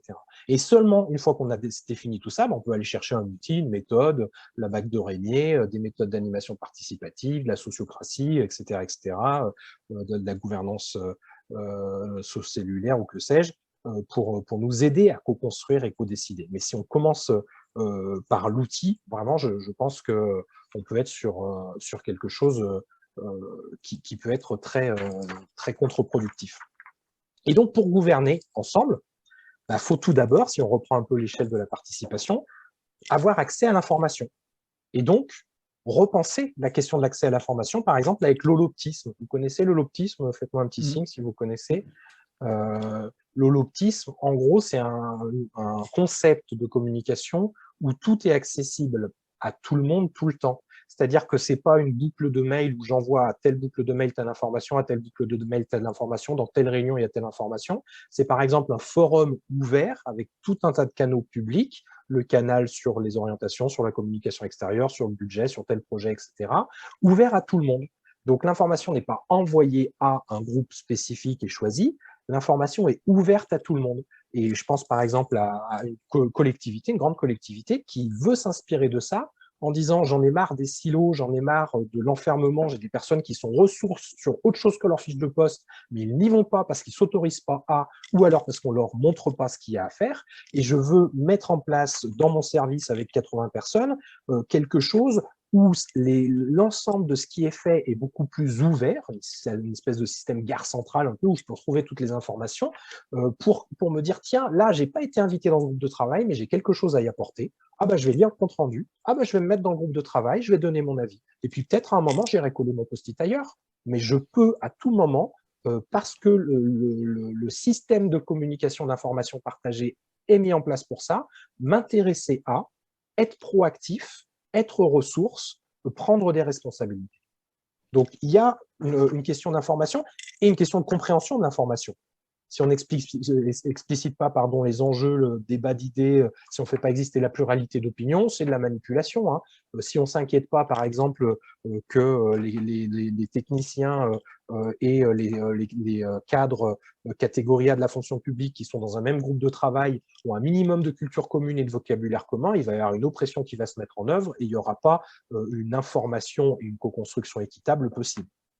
Donc, ça veut dire penser derrière la communication la question de l'organisation avec quelque chose d'efficace, de proportionné, d'évaluer régulièrement et avec peut-être la possibilité de régulièrement faire évoluer l'organisation. Je pense par exemple, je ne sais plus si c'était l'université du Nou qui disait ça sur une des réunions qu'on avait faites de ce collectif. Là, il disait, nous, notre gouvernance, on l'a fait évoluer tous les 6 mois. Et tous les 6 mois, on explose et on recommence. Et bon, c'est peut-être un petit peu excessif, mais c'est intéressant aussi de se dire qu'une organisation, elle n'est pas figée et qu'elle peut évoluer et qu'un groupe de travail il peut apparaître ou disparaître en fonction des besoins. Ça nécessite aussi une bonne connaissance. Je finis ça. Ça nécessite une bonne connaissance des compétences de chacun et puis de réfléchir aussi à une démarche formative. Est-ce qu'on fait faire à celui ou celle qui sait faire ou est-ce qu'on fait faire à celui ou celle qui a besoin d'apprendre? Parce que si on fait faire toujours à celui ou celle qui sait faire, on n'est pas dans une démarche formative et donc on est dans un enfermement organisationnel par les compétences. Donc si on veut un peu, non pas de la polyvalence, mais de la plurivalence, peut-être qu'il faut mettre en place une démarche un peu plus formative, peut-être émancipatrice pour aider les gens à sortir de leur zone de confort. La zone de confort, ce n'est pas forcément ce qui est agréable. Hein. On m'a enfermé dans une zone de confort où je sais hyper bien faire ce que je sais faire. Par contre, j'aurais bien aimé faire autre chose, mais on ne me laisse pas faire. Donc, du coup, il y a vraiment une réflexion sur comment je différencie, comment j'adapte, comment je compense. Et pour revenir à ce qu'on se disait avec Bruno tout à l'heure, comment je réfléchis à une démarche inclusive avec une évolution de mon organisation en fonction des gens. Donc, c'est ce qu'on appelle un peu aussi de l'universalisme proportionné, plutôt qu'une organisation rigide qui va utiliser les gens en les mettant dans des cases. C'est une manière très caricaturale de présenter les choses, mais je pense que pour avoir une gouvernance partagée, il y a tout ça à penser.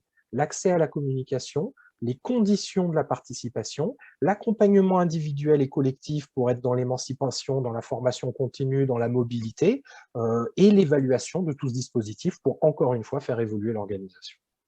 Bruno? Oui. Quand tu parlais de l'optisme, oui. Moi je pensais à Jojo Perto ou bien au wiki. Oui.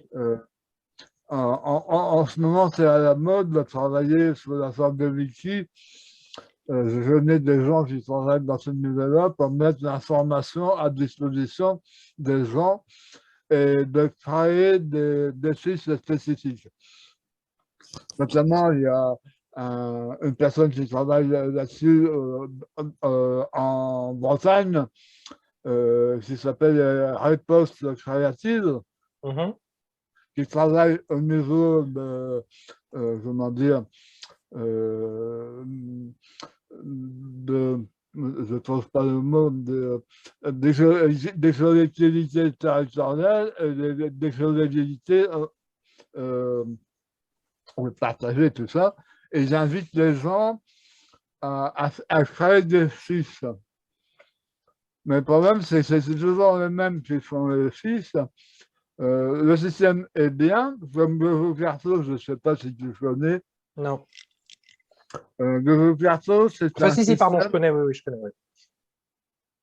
Bon, c'est dans le domaine de, moi je vois ça dans le domaine de l'autisme, où c'est ouvert à tout le monde. Et oui, mais ce n'est pas un groupe qui fait ça. Ce n'est pas un groupe, ce n'est pas une organisation. Pour moi, c'est plus de la capitalisation ou de la mutualisation qu'une organisation collective. Donc, on sort du domaine, pour moi, de la gouvernance partagée, parce que gouvernance partagée veut dire groupement constitué, une association, une entreprise, un collectif de quartier, un habitat groupé, une famille, etc. etc.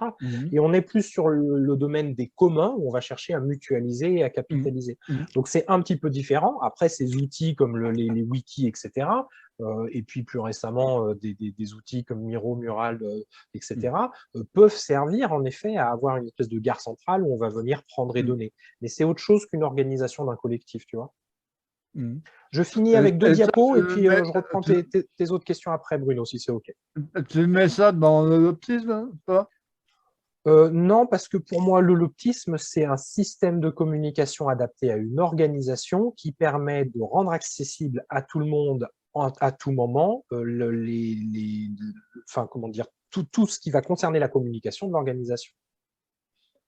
Tu penses à quoi? Un forum type Slack ou Discord ou Framateam dans une entreprise ou une association ou une collectivité où tous les services, tous les gens qui font vont dire ce qu'ils font et puis vont demander l'avis, vont dire là, il y a une réunion, même si vous n'êtes pas dans le groupe de travail, vous pouvez venir, vous donner votre avis, etc. etc.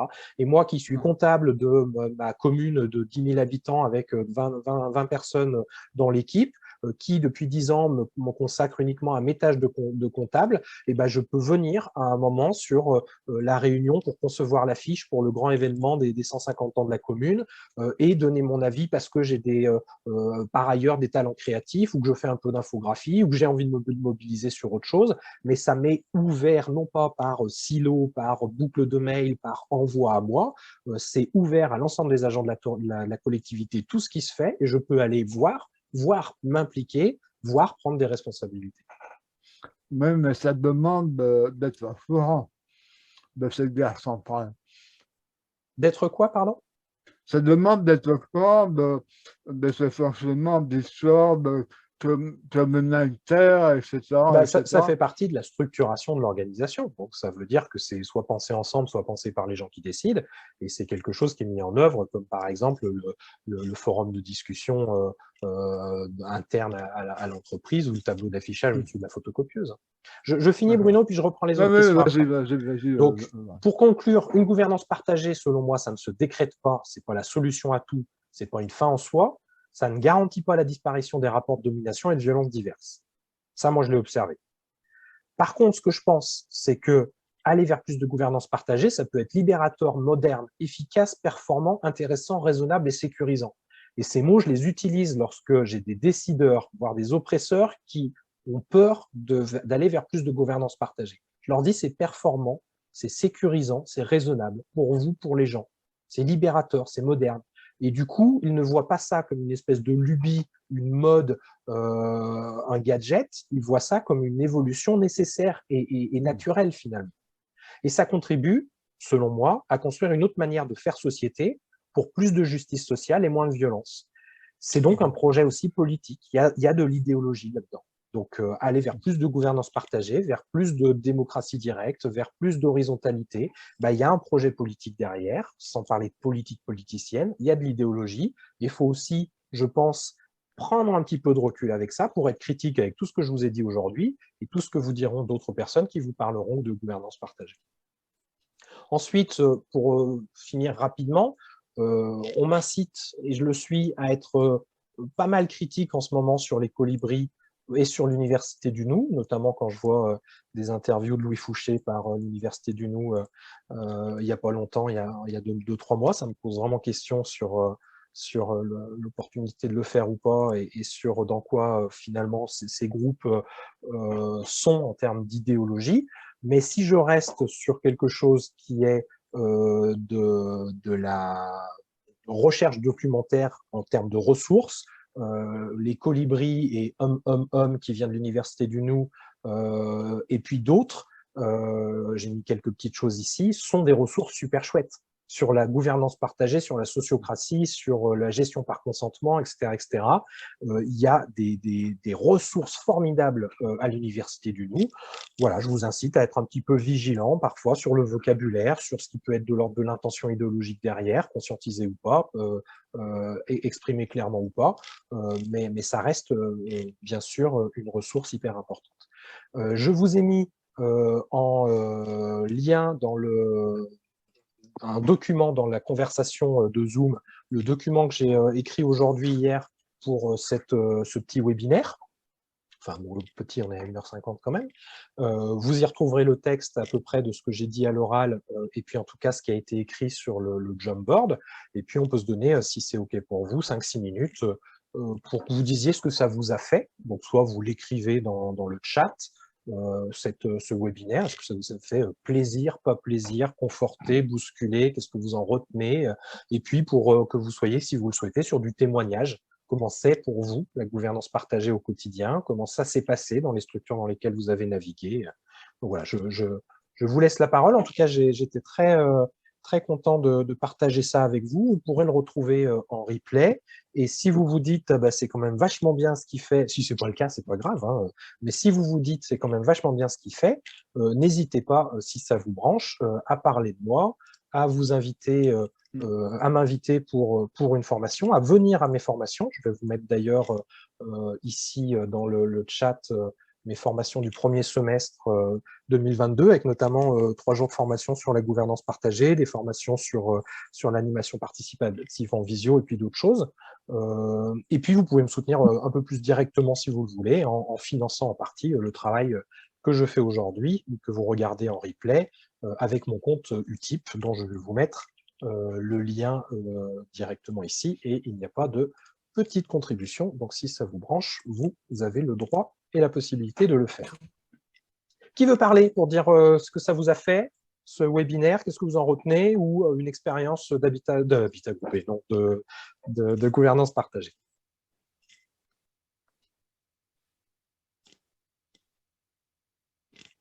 N'hésitez pas à prendre la parole à l'oral ou à l'écrit comme le fait Flo, merci. Donc, projet d'écolieu. Et désolé si j'ai été critique sur la notion même, enfin sur le concept, le mot en fait, pas sur le concept, sur le mot. Et c'est vrai que moi je me bats un peu contre les étiquettes, et l'étiquette association sociocratique ou écolieu ou quoi. J'aime bien qu'on se questionne finalement sur c'est quoi le contexte, c'est quoi les objectifs. Moi, je veux bien à l'oral, si personne d'autre prend la parole. Mais oui, il faut donner un nom, Valérie, bien sûr. Claire, vas-y. Donc, oui. Donc, moi, ça m'a bien conforté dans les processus qu'on a mis en place et le pourquoi. Et je me suis bien retrouvée dans ce que tu disais. Donc, c'est plutôt ça que j'en retire. Est-ce que peut-être question un peu curieuse, Claire, par rapport à... Tu m'as donné un peu des pistes pour comprendre ce que vous faites. Est-ce que tu dirais aujourd'hui que le processus d'évolution de l'organisation que vous avez mis en place vous permet d'aller vers moins de violence? Ou est-ce que la notion même de violence, c'est pas quelque chose que vous avez que vous manipulez?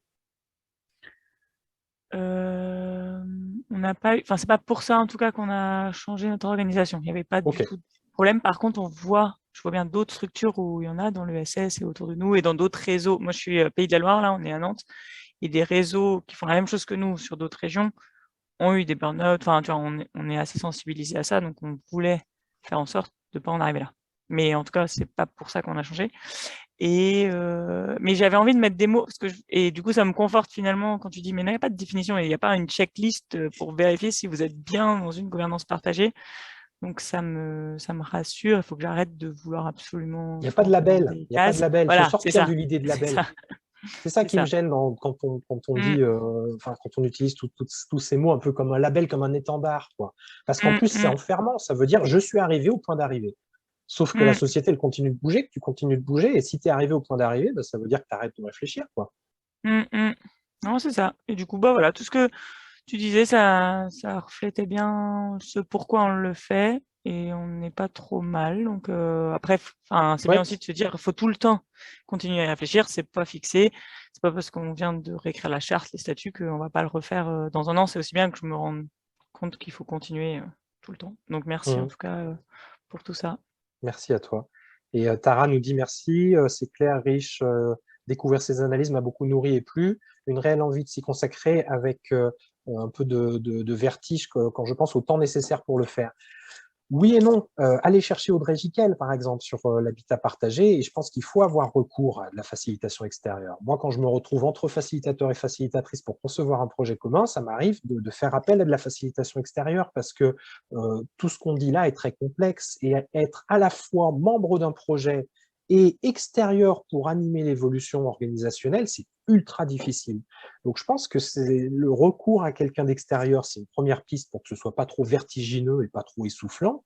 Et puis, je pense qu'il faut casser la figure assez vite à certains fantasmes et se dire, bah, pour s'organiser, on va déléguer, on va répartir, on va essayer, c'est-à-dire qu'on ne fera pas tout parfaitement tout de suite et on ne va pas prendre 6 mois pour concevoir notre organisation. On va peut-être sur certains trucs le concevoir un peu vite, essayer, et puis 6 mois, au bout de 6 mois, on évalue, puis on dit bon, bah, ça a bien marché, ça n'a pas bien marché, etc., etc.